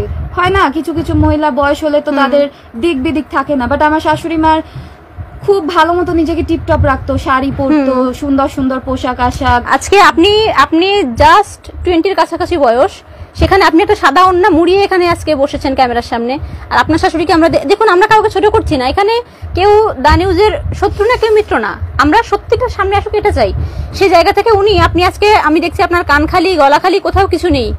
আর ইনি কিন্তু আমার হাতে শাখা বলা ছিল, আমার হাজবেন্ড নিয়ে গেছে। আমার কপালে সিঁদুর ছিল, আমার হাজবেন্ড নিয়ে গেছে। আমি আর কি পরবো? ওগুলোই তো আমার অলংকার ছিল, ওগুলোই তো আমার অলংকার ছিল। আমার আর কি লাগতো? আর তো কিচ্ছু লাগতো না। আমি একটু গয়না পরলে, কখনো যদি আমি ইমিটেশনেরও গয়না পরতাম, আমার শাশুড়ি আমার হাজবেন্ডকে খোঁচা মারতো, এই কিরে স্বর্ণ কই পাইলো? আমার হাজবেন্ড বলতো কি না মা এগুলো তো ইমিটেশন, ওর বিয়ের আগে ও বাবার বাড়ি থেকে নিয়ে আসছে ইমিটেশনের গয়না পরছেও। আমার শাশুড়ি সহ্যই করতে পারতো না। আমি শুধু হাতে একটা শাখা আর আমার কপালে সিঁদুর থাকতো আর টিপ থাকতো আমার হাজবেন্ডের জন্য, যেটা পরতাম। আমি আর কখনো কিছু পরতাম না আমার শাশুড়ি মার কারণে। সে দেখতেই পারতো না। আমার হাজবেন্ড বলতো কি তোমাকে শাড়ি পরলে খুব সুন্দর লাগে। আমার শাশুড়ি মা আমাকে সাজতেও দিত না। আমার বাড়ির প্রত্যেকটা মানুষ জানে আমি সাজতাম না বিয়ের পর থেকে। আমাকে আমার ফেসবুক কমেন্টেও অনেকে লিখছে যে কি তুই বিয়ের আগে এত সাজুগুজু করতি, বিয়ের পরে সাজুগুজু করিস না কেন? আমি বলতে পারতাম না, কারণ আমার শাশুড়ি মা চাইতো না যে আমি সাজি, তার ছেলে আমার দিকে তাকাক। এটা যারা আপনার সুস্মিতাকে দোষী বানাচ্ছেন তারা, আপনি একটু বলুন, একটা মেয়ে, এটুকু একটা বাচ্চা মেয়ে আর কতটা স্যাক্রিফাইস করবে? একটা সধবা মেয়ের সাহায্যে আমরা দেখছি, আমরা ভদ্রমহিলাকে ছোট করছি না, কিন্তু তিনি এখনো কান টানা দিয়ে কানের পরে রয়েছেন, গলায় হাতে পরে ঘুরছেন, দেখা যাচ্ছে। ওর বিয়ের সময় যেমন সাজ ছিল গয়না, আমি পার্সোনালি এই বিষয়টা আমি নোটিস করেছি। ওর বিয়ের সময় বিয়ের ভিডিওতে পাশে বসে যেরকম কানে গলায় হাতে পরে রয়েছেন, এখনো তার ছেলে মারা যাওয়ার পরেও কিন্তু তার সেই সাজগুলো আছে। সেই সাজগুলো কিন্তু সুস্মিতার এখন নেই, যেটা ওর থাকার কথা। এই জায়গা থেকে আপনারা কিভাবে ওকে দোষী বলতে পারেন? আপনি ঘরে বসে একটা কমেন্ট করছেন, একটা ভিডিও দেখে কমেন্ট করছেন, আপনি খুব সহজে বলে দিচ্ছেন, কিন্তু যে সাফার করছে আপনি ওর জায়গা থেকে বিচার করুন। প্রত্যেকের ঘরে আমাদের মাও রয়েছে, বোনও রয়েছে, নিজের মেয়েও রয়েছে। আপনার ঘরে হলে আপনি কি করতেন? আমার হাজবেন্ড এত রিস্কি কাজ করে, সে ডিফেন্সে আছে, সে র্যাবে ছিল, সে এত রিস্কি কাজ করে, সে ঘর থেকে বেরোলে আমার চিন্তা থাকতো সে আবার ঘরে কখন ফিরবে, কবে ফিরবে। আমার হাজবেন্ডকে আমার শাশুড়ি মা আমাকে একটু বলেও যেতে দিত না, মানে বলতেও দিত না যে সুস্মিতা আমি যাচ্ছি, আমি যে বলবো তাকে সাবধানে, যে এটাও বলতে দিত না। মানে আমার শাশুড়ি মার কথা ছিল বউয়ের সাথে কোনো কথাই বলা যাবে, বউ বউয়ের মতো। তাহলে এরকম হলে বিয়ে দিয়েছে কেন ছেলেকে? আমি কাজের লোক, কাজ করব, ঘরে সব কাজ করব। তো আমি যখন ঘরের কাজ সব করা শুরু করলাম, আমার এইচএসসি পরীক্ষা জুন মাসে 30-24 সালে শুরু হয়েছিল। জুন মাসে, 24 সালের জুন মাসে, হ্যাঁ জুন মাসে 30 এরকম। হ্যাঁ হ্যাঁ, ওই টাইমটায় আমার শাশুড়ি মার কাছে আমি বলছিলাম কি মা আমার তো পরীক্ষা শুরু হয়েছে, আমার একটু পড়তে হবে। তো সে আমাকে মানে আমি সব করতাম, কাজকর্ম সব করতাম, তারপরে নিজের পড়াটা নিজে শেষ করতাম। আমার হাজবেন্ড যদি আমাকে হেল্প করতে আসতো পড়ালেখায়, আমার হাজবেন্ড আমাকে হেল্প করতে চাইতো যে তোমার কোথায় সমস্যা হচ্ছে আমাকে দেখাও, আমি তোমাকে পড়াই। আমার হাজবেন্ডকে আমার শাশুড়ি মা পড়াইতে দিত। মানে জাস্ট ও, আমার মনে হয় না ও দিনের মধ্যে 10 মিনিট ওর হাজবেন্ডের সঙ্গে কথা বলবে বা নিজেদের মধ্যে 10 মিনিট না, একটা ডাকও দিতে পারতাম না, একটা গ্লাস জল সামনে ধরতে পারতাম না। আমার পরীক্ষা চলতেছে, আমি পরীক্ষা দিতে যাব আগামীকালকে সকালে আমার পরীক্ষা। আমার শাশুড়ি মা সন্ধ্যার সময় আমাকে এক গাবলা শাক, তরকারি, মশলা, কাঁচামরিচ এক বাটি দিয়ে গেল, বললো যে এগুলো বেটে কুটে ধুয়ে জল ঝরিয়ে ফ্রিজে উঠায় রেখে যাও, আমি কালকে রান্না করবো। আমি কিছু বললাম না, আমার হাজবেন্ডের মুখের দিকে তাকায় দেখলাম আমার হাজবেন্ডও চুপ। সে তো বলতে পারতো, সে আমাকে কিন্তু প্রচন্ড ভালোবাসে। ভূমিকা তাকেই রাখতে হবে। এখানে মেয়েটা কি বলবে? তাহলে সে দোষী, অলরেডি দোষী এবং আরো দোষী হয়ে যায়, বাড়ির মেয়ে বউটারই দোষ হয়। সে আমার হাজবেন্ড, সে দেখতেছে তার ওয়াইফের পরীক্ষা, তার মা তাকে এতগুলো কাজ দিয়ে গেল, আগামীকালকে ওয়াইফের পরীক্ষা, বাট আমার হাজবেন্ড বলেনি। সে আমার হাজবেন্ড কিন্তু আমি এখনো বলবো আমাকে প্রচন্ড ভালোবাসতো। না না, লুকানো ভালোবাসা, এই গুপ্ত ভালোবাসাটা তো ক্ষতির কারণ হয়ে গেছে। হয় ও সুইসাইড করতে হতে পারছে না, অলরেডি 2বার সুইসাইড করতে গেছিল। আপনারা যারা বলছেন, স্টেটমেন্ট দিচ্ছেন 2বার সুইসাইড করতে গেছে, এটা রোজকার ঘটনা, আমরা এটা দেখি, আমাদের দেখতে দেখতে আমাদের চোখ কান পচে গেছে, আমরা ওই বিষয়ে ইন্টারফেয়ার করি না। কেন? একটা মেয়ের বিয়ে হয়েছে শুধু অশান্তি করার জন্য না। আমার হাজবেন্ড আমার হাজব্যান্ড একবারও তার মাকে বললো না যে মা ওর কালকে পরীক্ষা, ও আজকে এগুলো না করুক। সে তার মা ভক্ত, এতই মা ভক্ত যে সে তার মায়ের মুখের উপর এটা বলতে পারলো না। অথচ রাতে আমাকে ভালোবাসতো বিধায় আমাকে বললো কি, তোমার তো খুব কষ্ট হয়ে গেল, কালকে পরীক্ষা, পড়ালেখা করে এতগুলো কাজ করে আসলো, তোমার তো খুব কষ্ট হয়ে গেল। আমি বললাম কি, না তুমি বলছো, আমাকে মুখ দিয়ে বলছো, এটাই অনেক, এটাই অনেক। তুমি যে বুঝতে পারছো যে আমার কষ্ট হয়েছে, এটাই অনেক। না তুমি তোমার মায়ের মুখের উপরে বললা না কিছু না ব্যাপার। তো এরকম দেখলাম কি আমার নেক্সট এক্সামও গেল এভাবে, কাজ করে টরে দিয়ে গেলাম। পরের এক্সামেও বাংলা দ্বিতীয় এক্সাম, যেটা বাংলা সেকেন্ড পেপার পরীক্ষার আগের দিন, মানে সেকেন্ড পেপার কি আমার একটু সেকেন্ড পেপারে একটু ফোবিয়া ছিল, আমি একটু কম পারতাম। তো আমি চাচ্ছিলাম কি আমি সারাদিন শুধু সেকেন্ড পেপারটা পড়ি। বাট আমার শাশুড়ি মা সন্ধ্যার সময় আবার সেম, তার কাঁচামরিচ বাটা, শাক বাছা, তরকারি কাটা, ঝরা। দেখুন, সময়ে বাংলা একটা প্রবাদ আছে, সময় 1 ফুট, অসময় 10 ফুট। পলাশবাবু সময় যদি 1 ফুট করতে পারতেন, একটা কথা বলতে পারতেন, আজকে তাকে জীবন দিতে হতো না।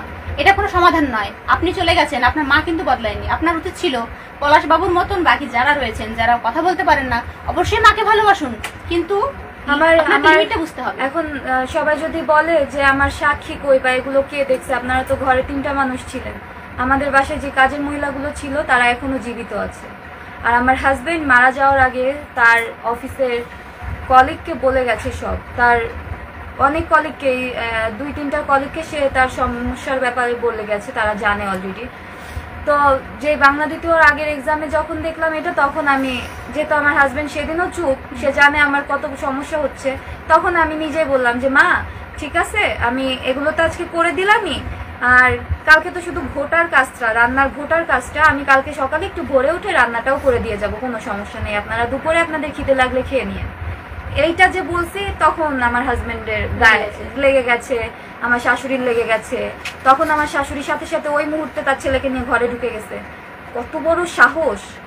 পড়ে না মানুষ, পড়ালেখা করে না, সংসারে কাজ করে মানুষ ডিগ্রি অর্জন করতেছে না, আমার অমুকের বউ নেই, তার ভাইয়ের ছেলের বউ আছে নাকি, কে ভাই, তার মানে আমার শাশুড়ির ভাইয়ের ছেলের বউ নাকি পড়ালেখা করে সংসার করে চালিয়ে যাচ্ছে।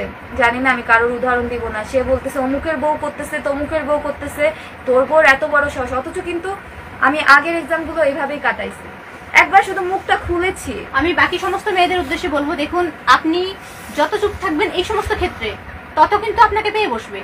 সুতরাং আপনি জায়গার মতো, প্রয়োজন মতো কথা বলতে শিখুন। আপনি একটা সাবজেক্ট স্কিপ করে গেলেন, যদি ড্রপ হয়ে গেল, ওটা কিন্তু দেখবেন আপনি বাড়িতে কি করে এসছেন, কিন্তু এটা ড্রপ হয়েছেন, ওটা সবাই দেখবে। আরো ভালো ছাত্রীও ফেল করেছে।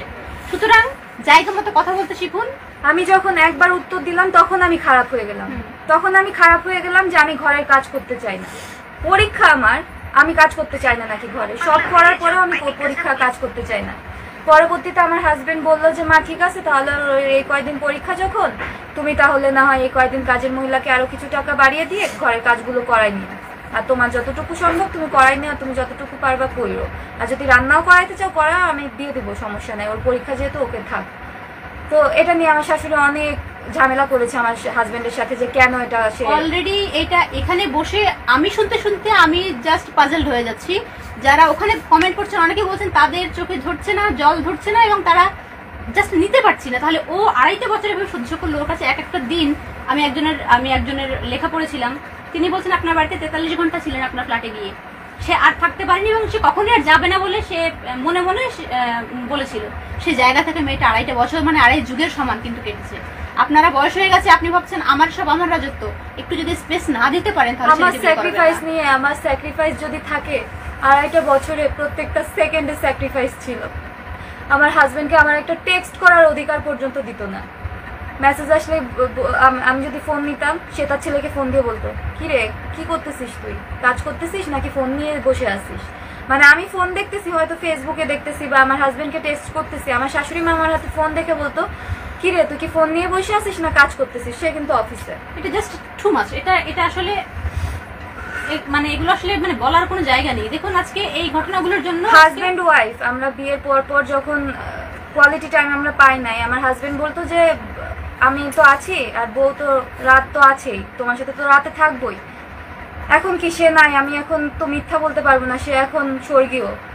যা সত্যি সবটাই তাই বলতেছি, লজ্জা নিয়ে কথা বলে তো এখন আর লাভ নেই। সে আমাকে বলতো সে আমাকে টাইম দিবে রাতে, তো রাতে যখন টাইম দিত, একদিন আমরা হাজবেন্ড ওয়াইফ ঘরের মধ্যে কি করতেছি না করতেছি, তাকে তো মাস্টার বেড দিয়ে দেওয়া হয়েছে, তার ঘরের মধ্যেই ব্যালকনি বাথরুম সব, তার তো আমাদের ঘরের সামনে আসার কোনো প্রশ্নই ওঠে না। অথচ আমাদের ঘরের লাইটটা জ্বালাইছি, সে তৎক্ষণাৎই দরজায় লাথি ধাক্কা মানে মানে কিল ঘুষি দরজা ভেঙে ফেলতেছে আমার শাশুড়ি বাইরে থেকে। তুই পলাশ দরজা খোল দরজা খোল দরজা খোল, তুই আমি 9টার দিকে ঘুম পাড়ায় দিয়ে গেছি, এই 12:30টার সময় তুই লাইট জ্বালানো কেন? অথচ আমরা হাজবেন্ড ওয়াইফ ঘরের মধ্যে কি অবস্থায় আছি সে সেটা দেখতেছে না, সে দরজা ভেঙে ফেলতেছে। পরে আমি ঘরের মধ্যেই ছিলাম, আমার হাজবেন্ড উঠে যেয়ে বললো যে মা আমি তো লাইট ধরাই নাই, সুস্মিতা ওয়াশরুমে গিয়েছিল, ও ওয়াশরুমে যাওয়ার সময় লাইটটা ধরাইছে। সে আবার কোয়েশ্চেন করতেছে যে ওয়াশরুমে গেলে তো ওয়াশরুমের লাইট ধরাবে, ঘরের লাইট কেন ধরাবে? কি অবস্থা! আমরা হাজবেন্ড ওয়াইফ ঘরের মধ্যে আছি, তাও তাকে বলতে হবে আমরা রাতে কেন লাইট ধরাইলাম। তারপর থেকে আমার হাজবেন্ড এই 2.5 বছর না, এটা হচ্ছে 2023 সালের জুলাই মাসের ঘটনা। সেই জুলাই মাস থেকে আমার হাজবেন্ড এই যে 7 মে চলে গেল আমাকে ছেড়ে, ওই অবধি রাতে কখনো লাইট জ্বালাই নাই আমার ঘরের।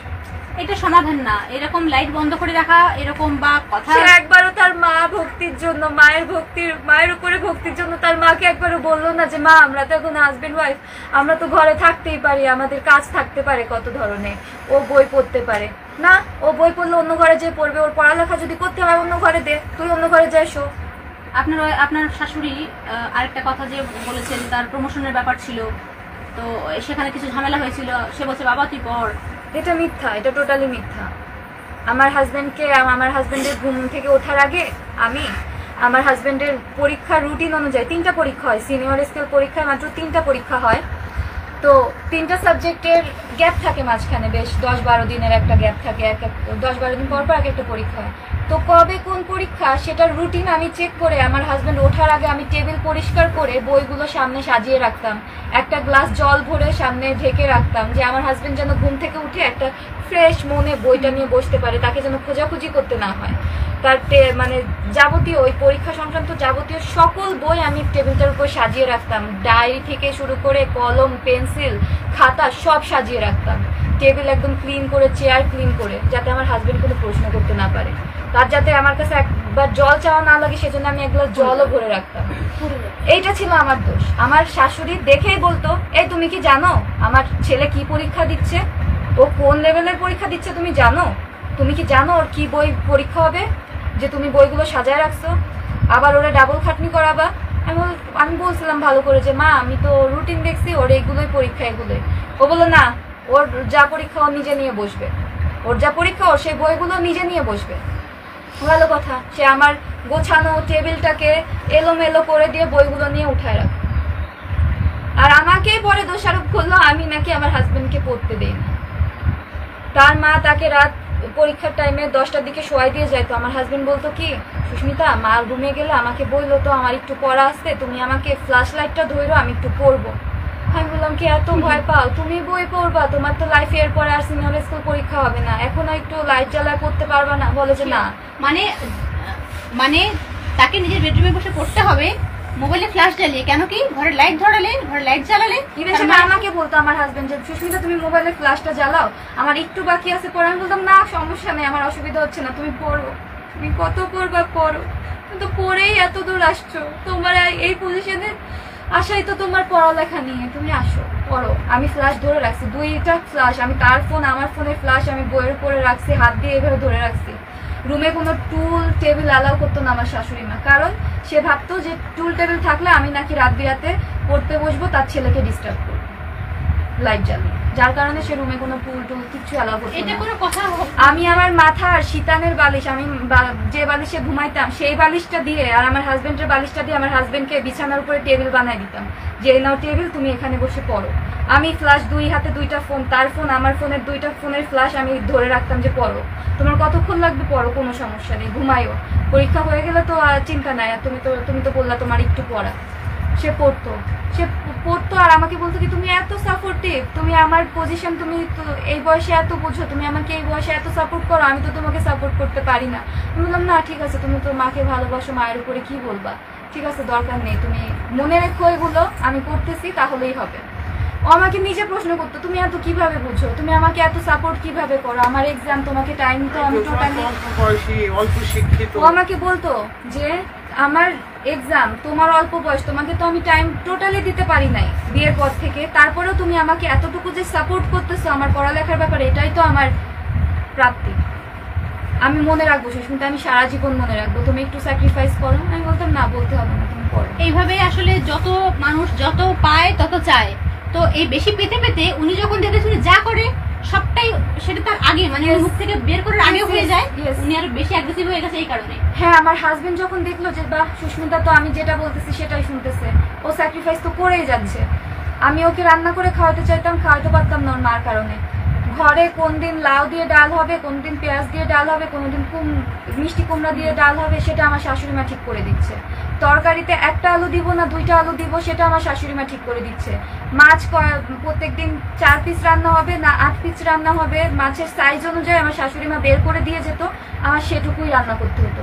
মশলা যতটুকু দিয়ে দেবে, ওই তরকারিতে মশলাটা বেশি হচ্ছে না কম আপনি পড়তেছে, নিজের মনে হয় আমি একটা কিছু বানাই, স্পেশাল কিছু বানাই আমার হাজবেন্ডের স্পেশাল কিছু বানাতে দিত না। আমি বানিয়েছিলাম, আমি পরোটা বানিয়েছি আমার হাজবেন্ডকে খাওয়ানোর জন্য, আমি চাইনিজ কিছু আইটেম বানিয়েছিলাম, বাসমতি চালের যে মানে স্পেশাল যে পোলাওটা হয়, শাহী পোলাও, পরোটা, লুচি, মোগলাই পরোটা, কিচ্ছু খেতে দেয় না আমার হাজবেন্ড। কি কেন মানে কি বলছে? তেল তেল তেল খরচ হয়ে যাবে। না বাবা, তেল এগুলো খাস না, তো শরীরের জন্য ক্ষতি। একটা 30-35 বছরের ছেলে তার এখনই খাওয়ার বয়স, উনি ওনার বয়স না না না, এখানে তো আর একটা ভুল কি, আমি তো প্রতিদিন খাওয়াইতাম না, মাসে প্রত্যেকটা মাসে ধরেন একটা আইটেম ট্রাই করতাম যে আজকে এই আইটেমটা করে খাই। আমি তো নতুন বউ, 2 বছর বিয়ে হয়েছে, আমি তো প্রত্যেকদিন এটা করতাম না। আমি তো বুঝি আমার স্বামীর শরীর, তার তেল মশলা খাওয়া নিষেধ, সে ডিফেন্সে আছে, তার শরীর স্বাস্থ্যের দিকে তার খাওয়া মানে ঠিক রাখতে হবে, সে পুলিশে আছে যেহেতু, আর পরে সে ডিফেন্সে আসছে, র্যাবে আসছে পরে, তো মানে সে যেহেতু তার শরীর স্বাস্থ্যের দিকে খেয়াল রাখতে হবে। আমি মান্থলি একটা আইটেম করতাম যে আজকে পরোটা করি, পরের মান্থে না হয় মোগলাই পরোটা করে খাওয়াবো। বাট আমি না বুঝতাম না যে আমার শাশুড়ি মা তাকে খেতে দিবে না। সে আমি পরোটা বানাইছি, সে একটা পরোটা থেকে একটুখানি ছিঁড়ে আমার হাজবেন্ডের মুখে দেওয়ার সাথে সাথে পরোটাটা নিয়ে চলে গেল, আর খাস না, অনেক তেল। আপনারা যারা এরকম মায়েরা রয়েছেন, যারা এখন প্রায় 3000 প্লাস যারা দেখছেন, 4000 5000 যারা দেখছেন, সবাইকে বলছি আপনারা যারা রয়েছে, আমার ছেলেকে আমি এত ভালোবাসি, অবশ্যই ছেলেকে ভালোবাসুন। মাসিমাও রয়েছেন, আপনারও ছেলে আছে, বিয়ে হবে, সবাইকে বলছি অবশ্যই ছেলেকে ভালোবাসুন। কিন্তু বলে না, মায়ের অতিরিক্ত ভালোবাসা সন্তানের জন্য ক্ষতির কারণ হয়। তো আপনার অতিরিক্ত ভালোবাসা, আপনার ভিডিও দেখে, আপনার স্টেটমেন্ট দেখে আমি যেটা বুঝেছি, আর সুস্মিতার কথা শুনে, এই বাড়ির লোকের কথা শুনে আমি যেটা বুঝেছি, আপনার অতিরিক্ত ভালোবাসা আপনার ছেলের ক্ষতির কারণ হয়েছে। আমার এই কথা শুনে আমার এই ভিডিওটা আপনাদের কাছে পৌঁছাবে আমি জানি। আপনার এই কথা শুনে যদি আমার উপর রাগ হয়, আপনি জানিয়ে কন্ট্যাক্ট করুন, আমি আপনার স্টেটমেন্ট নেব। আপনি যদি মনে করেন আমার উপর অ্যাকশন নেবেন, সেটা আপনার ব্যাপার, কিন্তু এই কথাগুলো আপনি মাথায় রাখুন।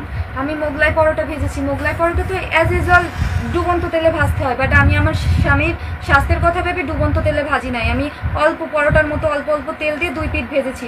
তারপরেও আমার হাজবেন্ডকে আমার শাশুড়ি খেতে দেয় না। আমার হাজবেন্ড না দুধ চা খুব ভালোবাসতো, বলতো কি আমি লাল চা খেতে পারি না, দুধ চা খাবো। আমার শাশুড়ি আমার হাতে দুধ চা ভালো হয় জন্য আমার হাজবেন্ডকে খেতে দিত, বলে যে আমি খাইয়ে দিব।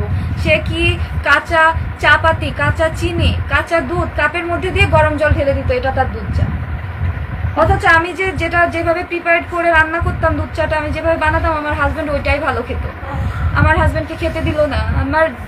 আমার হাজবেন্ড আমাকে বলছিল যে সুস্মিতা আমাদের তো ভবিষ্যতে সংসার হবে, তখন আমি আর তুমি ব্যালকনিতে বসে একসাথে চা খাবো। এটা কখনো হয় না, এটা খুবই ভুল কথা। আমি সবাইকে বলছি, যারা দানুষকে ফলো করেন, যারা আমাকে ফলো করেন, আমি সবাইকে বলছি সময়ের কাজ সময় করতে হয়। আপনি ভাববেন আমি বৃদ্ধ বয়সে করবো, আমি পরবর্তীতে করব, তুমি কেঁদো না। কিন্তু সবাই এটা ভাবো যে আমি পরে করবো, পরে বলে সেই সময় আসে না।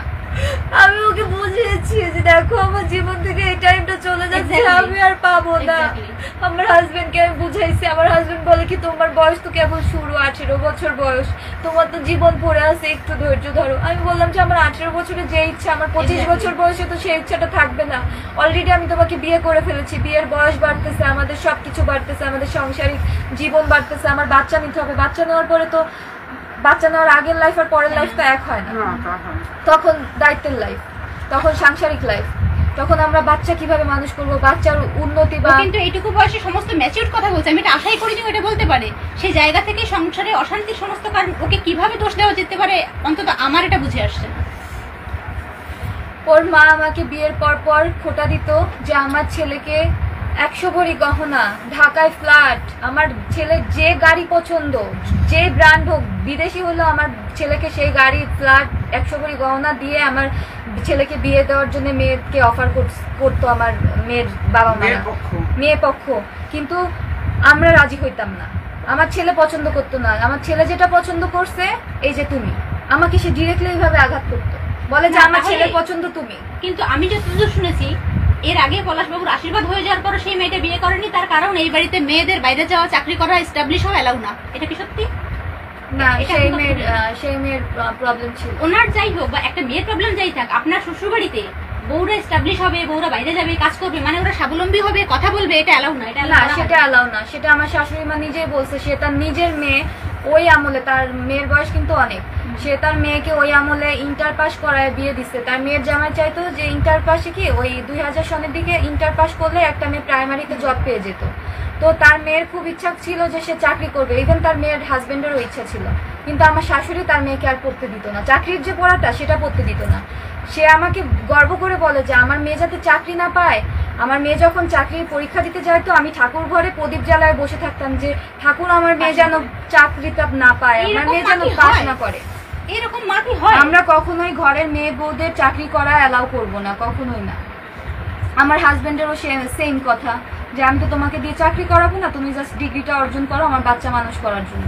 আমি বলতাম এই কেমন কথা, আমাকে অন্তত অ্যাডমিশনের জন্য অ্যাডমিশন ব্যাচটা করতে দাও, আমি তো ঘরে বসে জাস্ট একা শুধু পেইনই পাচ্ছি। আমি যদি পড়ালেখার মধ্যে ডুবে যেতাম বা আমাকে যদি একটু পড়ালেখা ডুববেন কিভাবে? প্রত্যেকটা পরীক্ষার আগে তো এসে কাঁচা মরিচ আর হ্যাঁ হ্যাঁ হ্যাঁ না, বাকি দিনগুলো ধরেন সে যদি আমার হাজবেন্ড যদি আমাকে একটা ব্যাচে ভর্তি করাই দিত, আমি তো কিছুটা টাইম হলেও আমার শাশুড়িকে ফেসটা করতে হতো না। হতো, বুঝুন শাশুড়ি বউ সম্পর্ক কতটা। আমি যখন প্রথমে দেখেছিলাম যে উনি বলছে ছেলে কান্না করছে, আমি ভেবেছিলাম যে ছেলে এত ভালোবাসে মাকে, তাহলে বউ যদি ওইরকম ভালোবাসতো, শাশুড়ি মেয়ে মানে বউকে মেয়ের মতো ভালোবাসতো, চুল আশ্রয় দেওয়া, তেল দেওয়া, এগুলো হতো, ভালো থাকতো, কেন মেয়েটা পারলো না? প্রথম আমি যখন খবরটা পেলাম তখন আমি এটা ভেবেছিলাম। কিন্তু সুস্মিতার সাথে কথা বলে দেখছি আর কতটা স্যাক্রিফাইস করতে পারে একটা মানুষ নিজের জায়গা থেকে, মানে এর বেশি তো আর কোনো জায়গা নেই যেখানে সে করতে পারে। এর বেশি আর কি করতে পারে? আমি আমার শাশুড়ি মাকে এত ভালোবাসার চেষ্টা করতাম যে উনি যেন অন্তত একটু বুঝে। আমার শাশুড়ি মাকে আমি পায়ের নেল পলিশ সপ্তাহে সপ্তাহে নিজে থেকে যে হাত পায়ের নখ কেটে দিতাম, বলতাম যে মা আপনার নেল পলিশটা তো এক সপ্তাহ। এই যুগে আমি জানি না কোনো মেয়ের এরকম করে যে শাশুড়িকে নখ কেটে দেওয়া, নেল পলিশ লাগিয়ে দেওয়া, গালে খাইয়ে দেওয়া, জড়িয়ে ধরা। আমি করতাম। আমার হাজবেন্ড এটা নিয়ে আমাকে অ্যাপ্রিশিয়েট করতো, বলে যে তুমি এত ছোট মেয়ে, এত সাংসারিক কলা কৌশল বুঝো। আমি এটুকু কথা শুনছি, আমি এটাই বলছি, এত ছোট মেয়ে কিভাবে এত কিছু পারে? আমার হাজবেন্ড বলতো তুমি এত কলা কৌশল কিভাবে বুঝো, তুমি তো এত ছোট মেয়ে, তোমাকে তো এত ম্যাচিউরড আমি পাবো। যারা সুস্মিতার পারিবারিক শিক্ষা নিয়ে কথা বলছেন, পরিবার নিয়ে, বাপের বাড়ি নিয়ে কথা বলছেন, তারা এটুকু ভাবুন এটা কিন্তু পারিবারিক শিক্ষা, এটা তার মায়ের শিক্ষা, তাই জন্য সে কিন্তু এটা পারে। আমার শাশুড়ির এক সপ্তাহ তো পায়ের নখের নেল পলিশ উঠে না, আমি তাও বলতাম যে মা এক সপ্তাহ হয়ে গেছে, নেল পলিশটা উঠিয়ে আবার পরিয়ে দেই, নখটা কেটে দেই। যে মেয়েটা নিজে সাজতে পারতো না তার শাশুড়ির জন্য সেই মেয়েটা শাশুড়িকে সাজাচ্ছে, এখানে আর কি বলার আছে? আমি হাতে নেল পলিশ দিলে আমার শাশুড়ি আমার হাতের নখ ধরে বলতো এরকম মানে রাক্ষসীদের মতো বড় বড় নখ কেন রাখছো, এত বড় বড় নখ কি ভাল লাগে? আর এখানে ডান হাতে নখ রাখা যায় কি ঘরে কাজ করার জন্য, যে ঘরে বড় হাতে নখ হবে ঘরে কাজ করতে অসুবিধা হবে? হ্যাঁ হ্যাঁ হ্যাঁ, আমি ওই জন্য ডান হাতের নখ আমার বিয়ের আগে ছিল, বাট বিয়ের পরে ডান হাতের নখ রাখতে পারি নাই। কাজ করবো, আমার সংসারের কাজটা আমার শখ ছিল, আমার সংসার করাটা আমার স্বপ্ন ছিল। আমি ছোট থেকে একটা মাত্র স্বপ্ন লালন করছি যে আমি বড় হব, কারোর দিকে তাকাবো না, করবো না, ঘুরে বেড়াবো না, কিচ্ছু করবো না। আমার মা বাবা আমাকে যে পাত্রস্থ করবে তার সংসারে যে আমার স্বামীর সাথে আমি সংসার করব। আমার সাংসারিক সব কিছু আমি ছোট থেকে আমার এত আগ্রহ ছিল, আমি না আমার মা জেঠিরা যারা ছিল সবার রান্নাঘরের সামনে সামনে যে সব কাজ শিখতাম, যে এই তরকারিটা কিভাবে কাটে, একটা মেয়ে কিভাবে আলু ছিলবে, আমি আলু ছিলাটা পর্যন্ত শিখে সেজমায়ের কাছ থেকে। আমার সেজমা খুব সুন্দর আলু ছিলে, আমি সেজমায়ের কাছ থেকে। আমি সবাইকে একটু দেখাচ্ছি, দেখুন যে ও যেখানে এই কথাগুলো বলছে, ওর এখানে কিন্তু বাকি সবাই এখানে কান্না করছে, ওর করছে, আর কারোর এখানে ঘরে যত মানুষ রয়েছে এখানে সবার কিন্তু চোখে জল।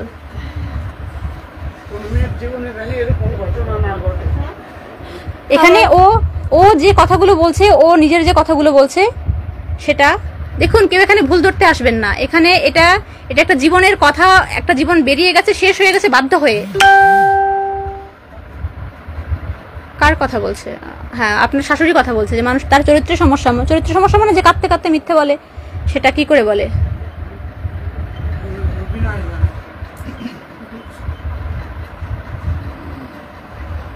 হ্যাঁ, আপনাকে এরকম বলছে যে খবরদার আপনি কখনো বিয়ে করবেন না, তাহলে কিন্তু আপনি মরবেন, কারণ এরকম শাশুড়ি এরকম ভাবে যেটা করে। আমার শাশুড়ি আমার হাজবেন্ডের মুখের দিকে তাকিয়ে আমার শাশুড়িকে অনেক ভালো রাখার চেষ্টা করতাম, কারণ আমি জানতাম আমি যদি আমার শাশুড়িকে ভালো রাখি তাহলে আমার হাজবেন্ড ভালো থাকবে, কারণ আমার হাজবেন্ড তো মাকে ভালোবাসে। তো আমি যদি আমার শাশুড়িকে ভালো রাখি তাহলে আমার হাজবেন্ড ভালো থাকবে। ওই জন্য আমি আমার শাশুড়িকে ভালো রাখার চেষ্টা করেছি প্রথম 6-7 মাস পুরোটা দম দিয়ে আমি চেষ্টা করেছি আমার শাশুড়ির খেদমত করা থেকে শুরু করে তার কাপড়টা পর্যন্ত আমি যে ধুয়ে দিতাম, নেড়ে দিতাম। তারপরেও তার মন পায় নাই, সে তার ছেলের সাথে আমাকে একটা মুহূর্ত একা থাকতে দিত না। 6-7 মাসে এত কিছু করার পরেও থাকতে দিত না। তখন আমার দেওয়ালে পিঠটা ঠেকে গেল। তখন আমি আস্তে আস্তে যখন মুখ খোলা শুরু করলাম আমার হাজবেন্ডের কাছে যে তুমি তো নিজের চোখে সব দেখতেছো, তোমার কি ইচ্ছা করে না তোমার ওয়াইফকে নিয়ে একটু কোয়ালিটি টাইম কাটাইতে, বা তোমার মা যে তোমার ওয়াইফকে নিয়ে তোমাকে টাইম কাটাতে দিচ্ছে না সেটা নিয়ে কি তোমার প্রবলেম হয় না? তো আমার হাজবেন্ডের প্রবলেম ছিল কি, সে তো আমার থেকে একটু বড় বয়সে বেশি, তো তার মেন্টালিটি আর তার মা তাকে এমনভাবে গড়ছে যে বউকে শুধু রাত্রে ভালোবাসতে হয়, বউ বিয়ে করার জিনিস, সংসারে কাজ করবে, বাচ্চা হবে তাড়াতাড়ি, ফার্স্ট বিয়ের পরে বাচ্চা হয়ে যাবে, বউয়ের বাচ্চা নিয়ে থাকবে, শাশুড়ি তার বাচ্চা নিয়ে থাকবে, মানে আমার হাজবেন্ডকে নিয়ে থাকবে। সে ইভেন গর্ব করে বলে যে আমি তোকে 12 বছর বয়সে যেভাবে দুধ খাওয়াইতাম এখনো তোকে আমি সেভাবেই দুধ খাওয়াই, আমার মতো কোনো মা করবে না, আমার মতো সারা পৃথিবীতে কেউ পারবে না। মানে সে বলতেই থাকতো আমার যা কাজ আমি যা করলাম তোরকে নিয়ে কেউ করবে না। অথচ তার গ্রামের প্রত্যেকটা মানুষের কাছে যে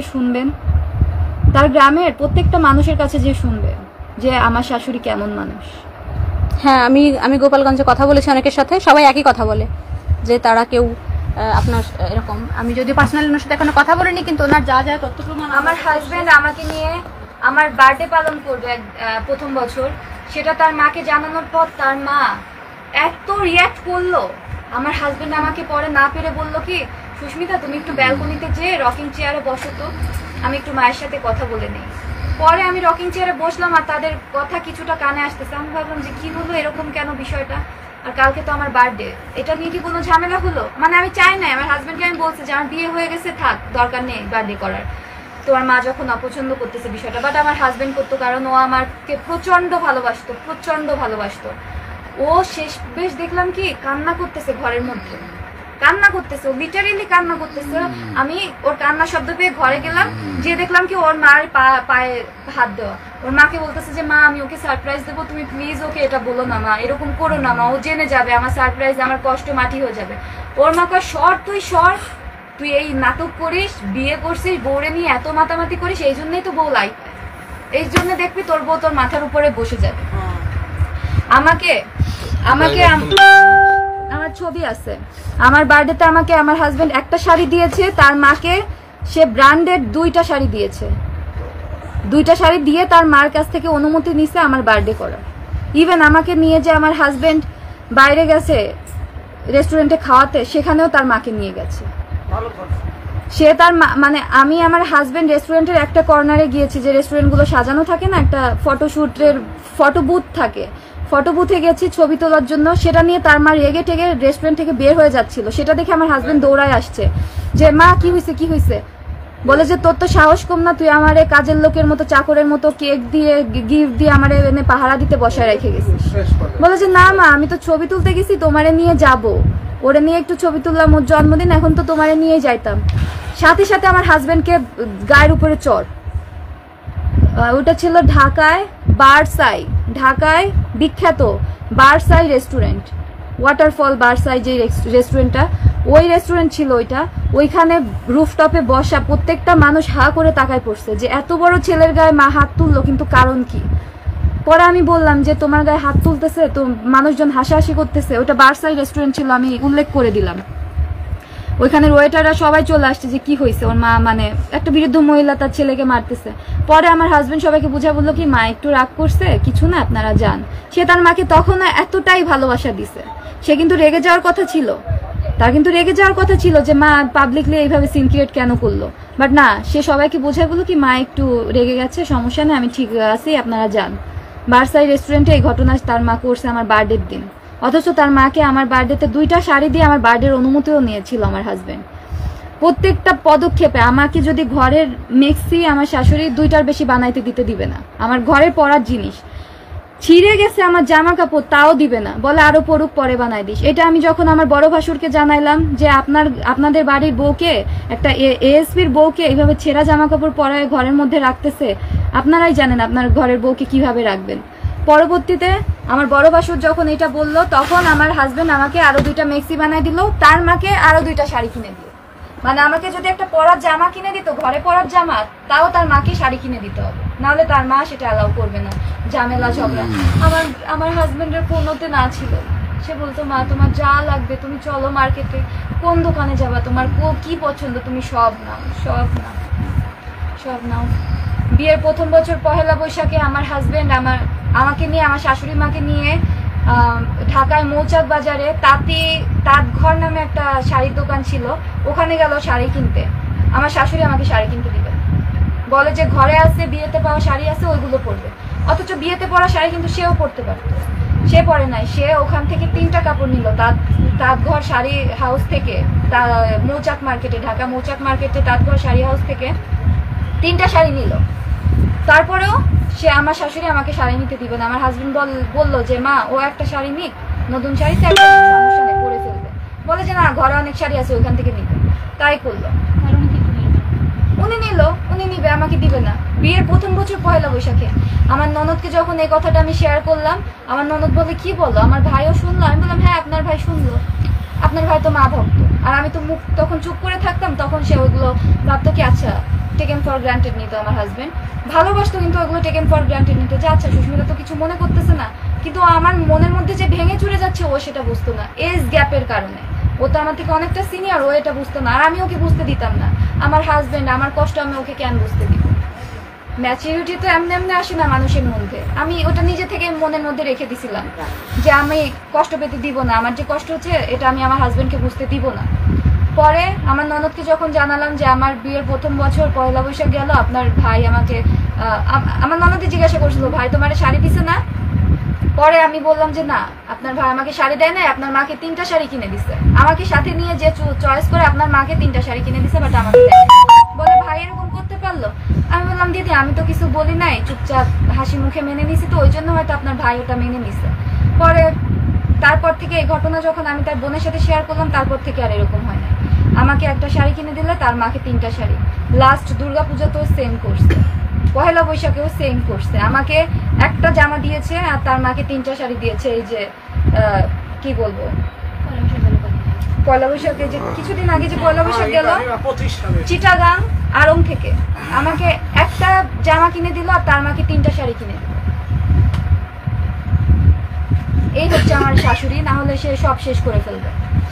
ঘরের মধ্যে কোনো আত্মীয় স্বজন আসলে, আমার মামাতো ভাসুর আসছিল, আমার মামা শ্বশুরের ছেলে আর ছেলের বউ, আমি আমার হাজবেন্ড কত প্ল্যানিং করলাম, যেহেতু তারা জানায় আসছিল, তারা আমাকে জানাইছিল শুক্রবার আর তারা আসছে রবিবার, এটা 23 সালের কথা। তো আমি আমার হাজবেন্ড কত প্ল্যানিং করলাম যে আচ্ছা আমাদের বাড়িতে প্রথম আত্মীয় স্বজন আসতেছে, আমরা মাটন করব, চিকেন করব, মাছ করব, 3 পদের ভাজা পোড়া করব, পোলাও করব। আমার শাশুড়ি মা এসে সব ভেস্তে দিল, বলে যে এত করার কি আছে, আমার ভাইয়েরই তো ছেলে আসতেছে, আমার ভাইয়ের ছেলে আর ছেলের বউ আসতেছে, আমি যেটা বলবো সেটা হবে। সে মাংস টোটালি আনতে দিল, মাংস টোটালি আনতে দিল না। অথচ আমি নতুন বউ, আমি বাসায় নতুন বউ সম্মান রক্ষার্থেও তো ঘরে একটা মাংস রাখা উচিত ছিল। নতুন আত্মীয় আসতেছে, কি গ্রামে মাংস আনা হতো না? হ্যাঁ, আমার 2 ভাসুর তো খেত, তার মায়ের সামনে তার মাকে মাছ রান্না করে দিত, তারা খেত। কিন্তু ওই যে আমার হাজবেন্ড যে বেশি মাতৃভক্ত, সে ভাবতো যে তার মা কষ্ট পাচ্ছে, আমরা মাংস খাচ্ছি তার মা কষ্ট পাচ্ছে, আমাদের মাংস খাওয়া দেখে তার মা খেতে পারতেছে না, এটা দেখে তার মা কষ্ট পাচ্ছে জন্য সে ঘরে মাংস আনতো না। তো আমার ওই মামা শ্বশুর আর মামা শ্বশুরের ওয়াইফ আসলো, তাদেরকে আমি 3 পদের মাছ রান্না করে খাওয়াইছি নিজে, একদম হাতে পায়ে ধরে, যে মা প্লিজ মান সম্মান কিচ্ছু থাকবে না, মা একটু বোঝার চেষ্টা করেন, প্রথম আত্মীয় আসতেছে, আমি নতুন বউ। ভাজা 2টা করলাম, তাদেরকে আমি 6টা আইটেম দিয়ে খাবার দিলাম।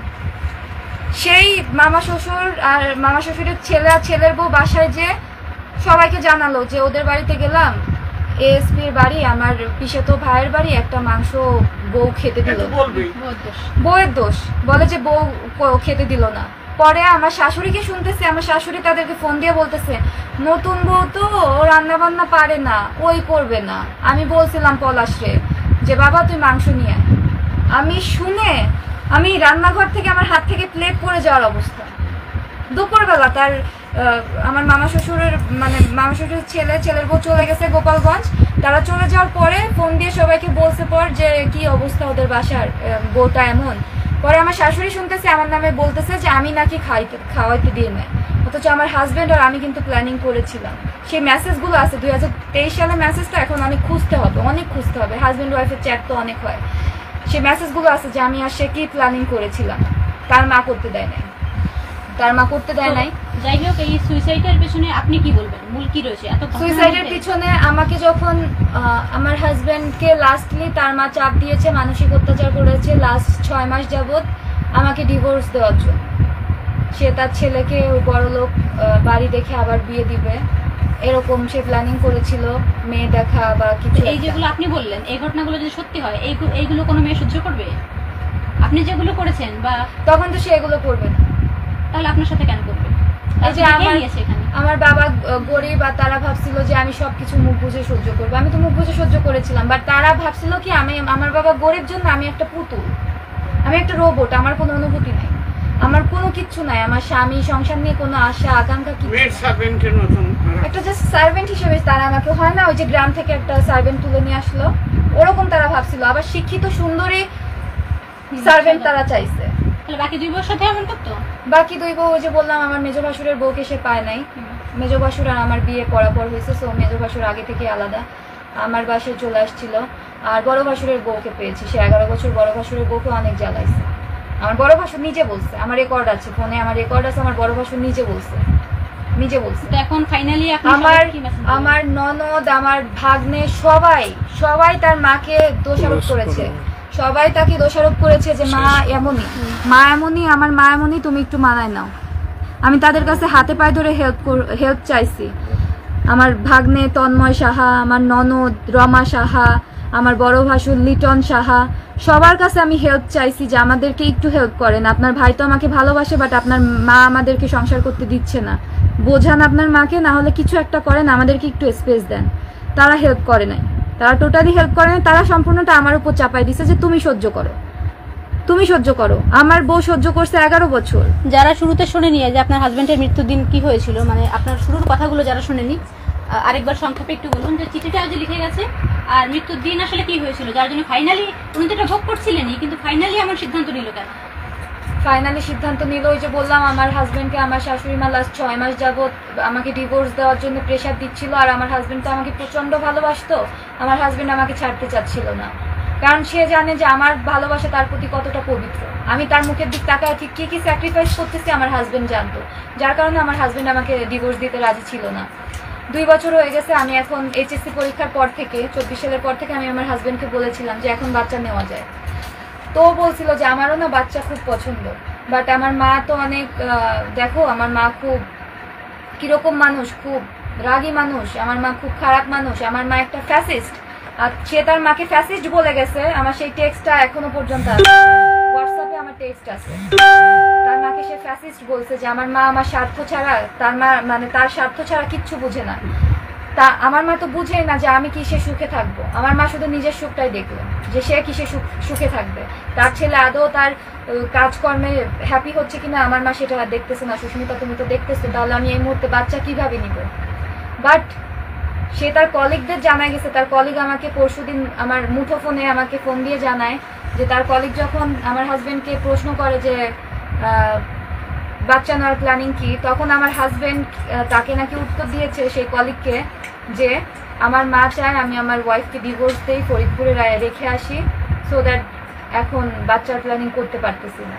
বাচ্চা তো আমার ওয়াইফও চাচ্ছে, আমিও চাচ্ছি, কিন্তু বাচ্চার প্ল্যানিং করতে পারতেছি না কারণ আমার মা চাচ্ছে না।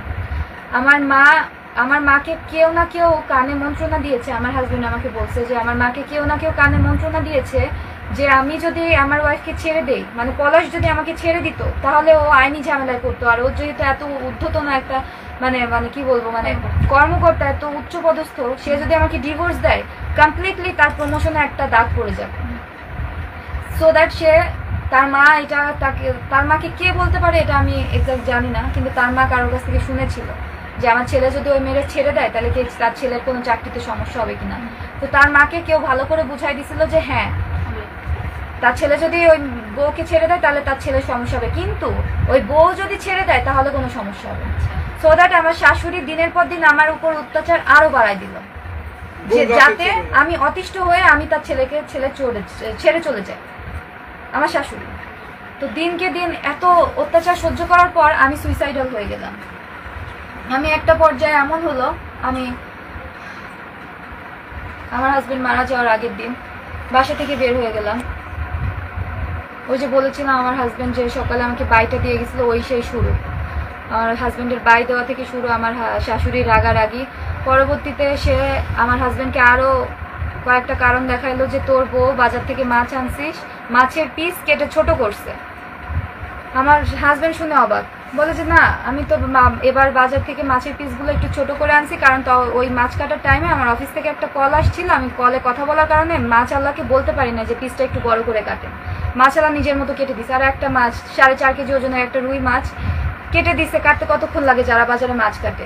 সো দ্যাট ওই ফোন কলের কারণে আমি মাছের পিসটা এবার ছোট করে চলে আসছে। তো পরে আমার হাজবেন্ড আবার আমার শাশুড়ি বলতেছে না আমি তোর বউকে দেখছি, সে রান্নাঘরে বসে মাছ কাটছে। তো পরে আমার হাজবেন্ড আমাকে ফোন দিছে যে সুস্মিতা তুমি কি মাছ কাটছো? আমি বললাম যে কি বলো, মাছ কাটবো কেন, কাজের মহিলাকে দিয়ে গেছে না ধুয়ে, কাজের মহিলা মাছ ধুয়ে দিয়ে গেছে, আমি তো তার সামনে প্যাক করে উঠায় রাখছি। আর এই কথাটা আমার শাশুড়ি কেন বলছে, আমার শাশুড়ি কাজের মহিলাকে বলে দিয়েছিল আমাদের বাসায় যে কাজ করে যে তুমি তোমার মতো মাছ ধুয়ে নিজের মতো প্যাক করে উঠায় রাখবা, আমি আমার মতো বের করে রান্না করব। কারণ কি সে মাছের বড় বড় পিসগুলা তার ছেলের জন্য উঠায় রাখতো আর সে রান্না করে খেয়ে নিত। তার ছেলে তখন অলরেডি অফিসে, সে যে খাচ্ছে সে কিন্তু তার ছেলে কিন্তু সেটা দেখে নেয়। সে তার নিজে খেয়ে তার ছেলের জন্য বড় পিসগুলো উঠায় রেখে আর যে পিসগুলো থাকতো ওটাকে 4 ভাগ করতো, একটা মাছের পিসকে 4 ভাগ করতো। সে তার ছেলেকে দেখাইতো যে আমাকে 1 পিস দিচ্ছে, ওই 4 ভাগের 1 পিস, আর তার মা 1 পিস খাচ্ছে। মানে ছেলের কাছে প্রুফ করতে যে তোর বউকে যা দিচ্ছে আমিও কিন্তু তাই খাচ্ছি বাবা, তুই কিন্তু আবার কিছু মনে করিস না, তোকে বড় দিচ্ছি কিন্তু তোর বউকে যা দিচ্ছে আমিও তাই খাচ্ছি, তুই আবার ভাবিস না তোর বউকে আমি খাওয়াচ্ছি না। কিন্তু অথচ আমি তাকে কয়েকদিনই ধরছি, রান্নাঘরে আমি গেছি কোনো কাজে ফিল্টার ভরতে বা কিছু, সে দেখতাম যে সে খাচ্ছে। সে বলে কি আমার কাজ করতে করতে খিদা লাগিয়ে গেছে। আমি বললাম না আমার সমস্যা নাই, খান, আমি ভাত দিব আর কয়টা, বলে যে না। এই হচ্ছে আমার শাশুড়ির কাহিনী। এখন সে যে ওই যে কাজের মহিলাকে বলে গেছে যে আমাকে যেন মাছ ধরতে না দেয়, তাহলে তো আমি দেখে ফেললাম যে মাছের পিস কতটা বড় না ছোট। সে ওইটাই হয়েছে আমার কাল, আমি কেন মাছটা প্যাক করলাম। কাজের মহিলা আমাকে বলছে যে আপু আপনাকে কিন্তু মাছ ধরতে বা দেখতে দিতেই নিষেধ করছে, আমি মাছ ধুয়ে যেন মাছ নিজের মতো উঠায় রেখে যাই, এটা কিন্তু আপনার শাশুড়ি আমাকে বলে দিছে, আপনি কি প্যাক করবেন? আমি বললাম না সমস্যা নাই, আমি যখন স্নান করতে যাবো তো আগে প্যাক করে উঠায় রেখে যাই। এইটা হয়েছে আমার কাল। এটা নিয়ে আমার হাজবেন্ডকে সে ধরছে যে আমি তোর বউ মাছের পিস ছোট করে ফেলছে। বাট না, কাজের মহিলাকে আমি ফোন দিলাম, আমার হাজবেন্ডকে বললাম যে তুমি কথা বললে দেখো কালকে যখন কাজের মহিলা আসবে। তো কাজের মহিলাও বললো যে না আপু আপনি তো আমার সাথে। ছোট ছোট বিষয়ে পারিবারিক সমস্যা থাকলে কিভাবে সে কাজ করবে অফিসে? এখন ফাইনালি আপনি একটা মেসেজ সবার উদ্দেশ্যে। হ্যাঁ আমি তাহলে শেষ করি, যেহেতু এখন তার শেষ মুহূর্ত চলে আসছে। আমি এই ঘটনার পর আমি বললাম যে তুমি যদি এই ঘটনার উপর কোনো স্টেপ না নাও আমি বের হচ্ছি বাড়ি থেকে। তো আমি বাড়ি থেকে বের হলাম, সে আমার বের হওয়ার খবর শুনে সে বাসায় চলে আসছে তার অফিস থেকে। এটা কত তারিখের ঘটনা? 6 মে। 6 মের ঘটনা, দুপুর 2:30টার ঘটনা। আমি বাড়ি থেকে বের হয়ে যাচ্ছি শুনে সে অফিস থেকে চলে আসছে, যেহেতু অফিস পাশাপাশি ছিল, বাসার পাশাপাশি। এসে সে আমাকে বলতেছে তুমি বের হয়ে যেও না। আমি বললাম আমি বের হবো, তুমি স্টেপ না নিলে আমি বের হবো। বলে আমি আমার মার বিরুদ্ধে কোনো স্টেপ নিবো না। আমি বললাম তাহলে তুমি তোমার মাকে নিয়ে থাকো, আমি যাচ্ছি, আমি এখন যে সুইসাইড করবো। সে এটা শুনে আমার পিছন পিছন আসতেছিল আমাকে আটকানোর জন্য, আমার হাজবেন্ড, যে তুমি যেও না, না না এটা করো না। তো আমার শাশুড়ি আবার আমার হাজবেন্ডকে পিছন দিয়ে ধরছে যে না তুই না খেয়ে বাসা থেকে বেরোতে পারবি না, ওর সাথে যাবি, ও জেনে যায় যাক মরুক গে। আমার শাশুড়ির কথা, যে জেনে যায় যাক মরুক গে, তুই না খেয়ে যাইতে পারবি না, আমি রান্না করছি, তুই এখান থেকে খাবি, আমি খাওয়াই দেবো, তারপরে যাবি। তো আমার হাজবেন্ডও আমার পিছনে না এসে তার মায়ের কথা শুনে সে পাত পেরে মাছ দিয়ে ভাত দিয়ে খেয়ে আসলো। আমি তখন তার অফিসে পৌঁছে গেছি। অফিসে পৌঁছে আমি কিছুক্ষণ পর দেখলাম, কিছুক্ষণ না, সে প্রায় 45 মিনিট পর আসছে তার অফিসে আমার হাজবেন্ড এসে। আমি যখন বললাম, আমি সিঁড়িতে নামতে নামতে, আমাকে লিফটে উঠতে দেয় নাই, আমি সিঁড়িতে নামতে নামতে শুনেছি যে তার মা তাকে বলছে না খেয়ে যেতে পারবি না। যখন আমি বললাম কি তুমি কি সত্যি খেয়ে দিয়ে আসলা, তোমার ওয়াইফ সুইসাইড করতে যাচ্ছে এই কথা শুনেও তোমার মাতৃভক্তি এত যে তুমি তোমার ওয়াইফ মরতে যাচ্ছে, তুমি তারপরে তোমার মায়ের কথা না ফেলে খেয়ে দিয়ে তারপরে তোমার ওয়াইফ মরলো না বাঁচলো সেটা দেখতে আসছো, এই বলে আমি আর কোনো কথা বলি নাই। পরে ওই অফিসের যে বস ছিল, বসের বউ ছিল, তারা আসলো, তাদের সাথে কিছু কথাবার্তা হলো। তাদেরকেও আমার হাজবেন্ড সব ঘটনা খুলে বলছে যে তার মা কতটা পরিমাণে প্রেশার দিচ্ছে, কতটা ফ্যাসিস্ট তার মা, তা সে বাচ্চা নিতে কেন পারতেছে না। সেই অফিসার আর অফিসারের বউকে বলে গেছে, এখনো তারা আছে, আশা করি তারা আমার পাশে আছে, তাদেরকে যদি আপনারা কেউ জিজ্ঞাসা করেন তারা বলতে পারবে। আমার হাজবেন্ডের অফিসের বস নাম বলুন, যার কাছে বলেছিল, কেন কি সে RAB 7 CPC 3 company commander, Chandgaon camp. তার কাছে আপনারা খোঁজ নিলে আপনারা জানতে পারবেন আমার হাজবেন্ড কি বলছে না বলছে। তো এই মুহূর্তে আমার হাজবেন্ড, পরে সেই বস আর বসের বউ আমাকে যেহেতু খুব ভালোবাসে বললো যে বোন তুমি একটু থামো, তোমার হাজবেন্ডের তো খুব কষ্ট, বুঝোই তো তোমার শাশুড়ি কিভাবে তোমার হাজবেন্ডকে চাপ দিচ্ছে, তো তুমি না হয় কতদিন আমাদের ক্যাম্পেই থাকো। আমাকে 4 দিনের থাকার ব্যবস্থা করে দিল ওই কোম্পানি কমান্ডার তাদের ক্যাম্পে। তো আমার হাজবেন্ড রাখবে না, বলে যে না এখানে আমি রাখবো না, তুমি আমার সাথে বাসায় চলো, সব ঠিকঠাক হয়ে গেছে যখন বাসায় চলো। আমার সেই কোম্পানি কমান্ডার ভাইয়া আমার হাজবেন্ডকে এটাও বোঝাইলো যে ভাই আপনি আপনার মাকে যে বোঝান যে এই মেয়েটা যে বাসা থেকে বের হয়ে গেছে, এখন যদি এই মেয়েটার কোনো সমস্যা হয় এর দায় কিন্তু আমার আসবে, এর দায় কিন্তু আমার চাকরি চলে যাবে, মা তুমি একটু নিজেকে সামলাও। তো আমার হাজবেন্ড কখনোই সেটা মানতে রাজি না, বলে যে না ভাইয়া সমস্যা নাই, আমি আমার মাকে মিথ্যা বলি নাই, আমার মা জানে আমার ওয়াইফ আপনাদের অফিসে আসছে, সো আমার মা এটা বিশ্বাস করবে না। ওই কোম্পানি কমান্ডার ভাই অনেক চেষ্টা করেও আমার হাজবেন্ডকে বোঝাইতে পারে নাই। সে রাত 9:30টার দিকে আমাকে নিয়ে অফিস থেকে বাসায় গেল। বাসায় যে আমি খাওয়া দাওয়া করি নাই, অফিস থেকে ওই কোম্পানি কমান্ডার কিছু স্ন্যাক্স তার বউকে দিয়ে আমাকে খাইয়ে দিয়েছিল, সেটাই আমার লাস্ট খাওয়া আমার হাজবেন্ডের সাথে বসে। বাসায় এসে আমরা রাতে হ্যাপি এন্ডিং করলাম, আমরা হ্যাপিলি আমরা হাজবেন্ড ওয়াইফ সব ঝামেলা ঝঞ্ঝাট সব মিটমাট করে আমরা ঘুমাইলাম। কারণ আমার একটা শুধু মাথায় ঘুরতো যে আমার হাজবেন্ড তো ঘুমাইতে পারবে না, আমি যদি ঝামেলা রাগারাগি নিয়ে শুয়ে পড়ি আমার হাজবেন্ড ঘুমাইতে পারবে না, সো দ্যাট আমি সব ঝামেলা মিটাইয়া তারপরে আমি ঘুমাইতে গেলাম আমার হাজবেন্ডের সাথে। পরের দিন সকালে আমার শাশুড়ি আবার সেম ক্যাচাল, সেম ঝগড়া, সেম ঝঞ্ঝাট। পরে আমার আর সহ্য হলো না, আমি আমার হাজবেন্ডকে বললাম এবারও যদি তুমি বিচার না করো আমার আর কিছু করার নেই। তো ওই যে বললাম যে আঘাত টাঘাত করছে ওই দিনের ঘটনা তো বললাম। তো লাস্টলি আমার হাজবেন্ড কথা বলছে তার মার সাথে, কথা বলে বাসা থেকে বেরোয় হয়ে গেছে, আর কথা হয় নাই ওই দিনকে। ওই সকালের পর থেকে আমার হাজবেন্ডকে ও যাওয়ার আগে আমাকে একবার বাইও বলে যায় না,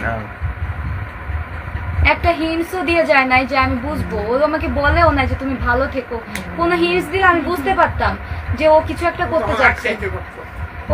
করতে যাচ্ছে, আমাকে কিচ্ছু বলে নাই, কিচ্ছু না, একটা ফোনও দেয় না।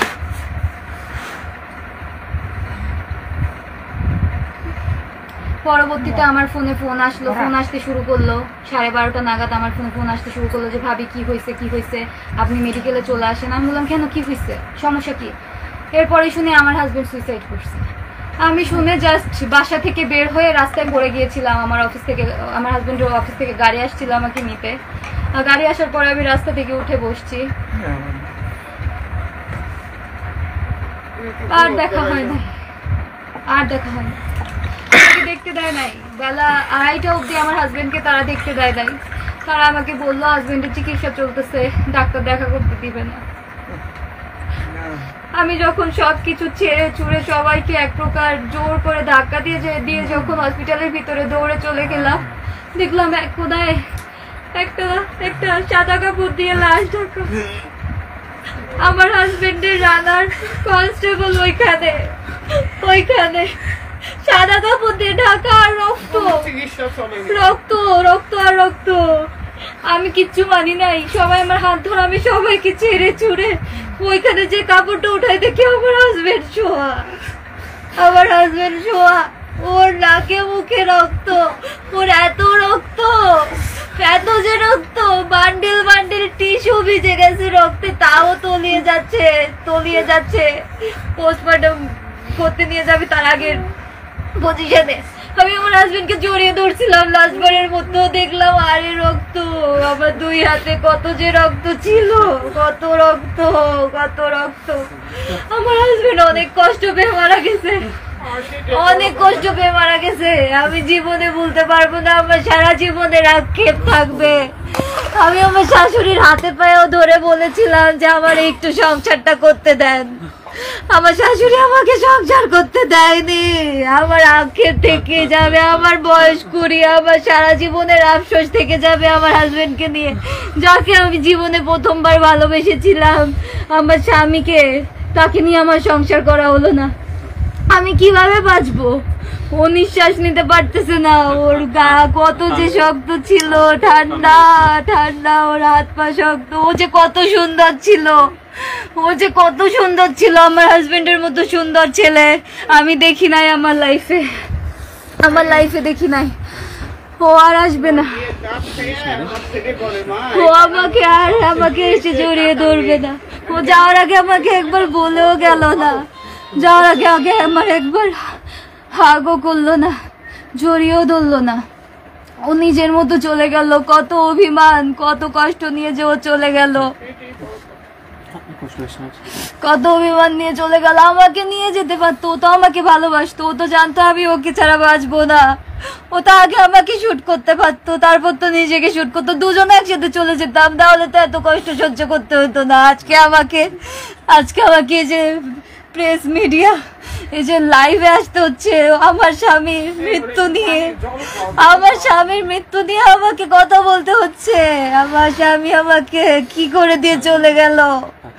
ওর মায়ের দায়িত্ব সেই 2 ভাইয়ের উপর, ওর সয় সম্পত্তি সবকিছুর উপর দিয়ে গেল, আর আমার দায়িত্ব দিয়ে গেল ওই কয়েকটা স্বর্ণের উপরে। আমার হাজবেন্ড সৎ মানুষ ছিল, ওর স্বর্ণ বেশি নাই।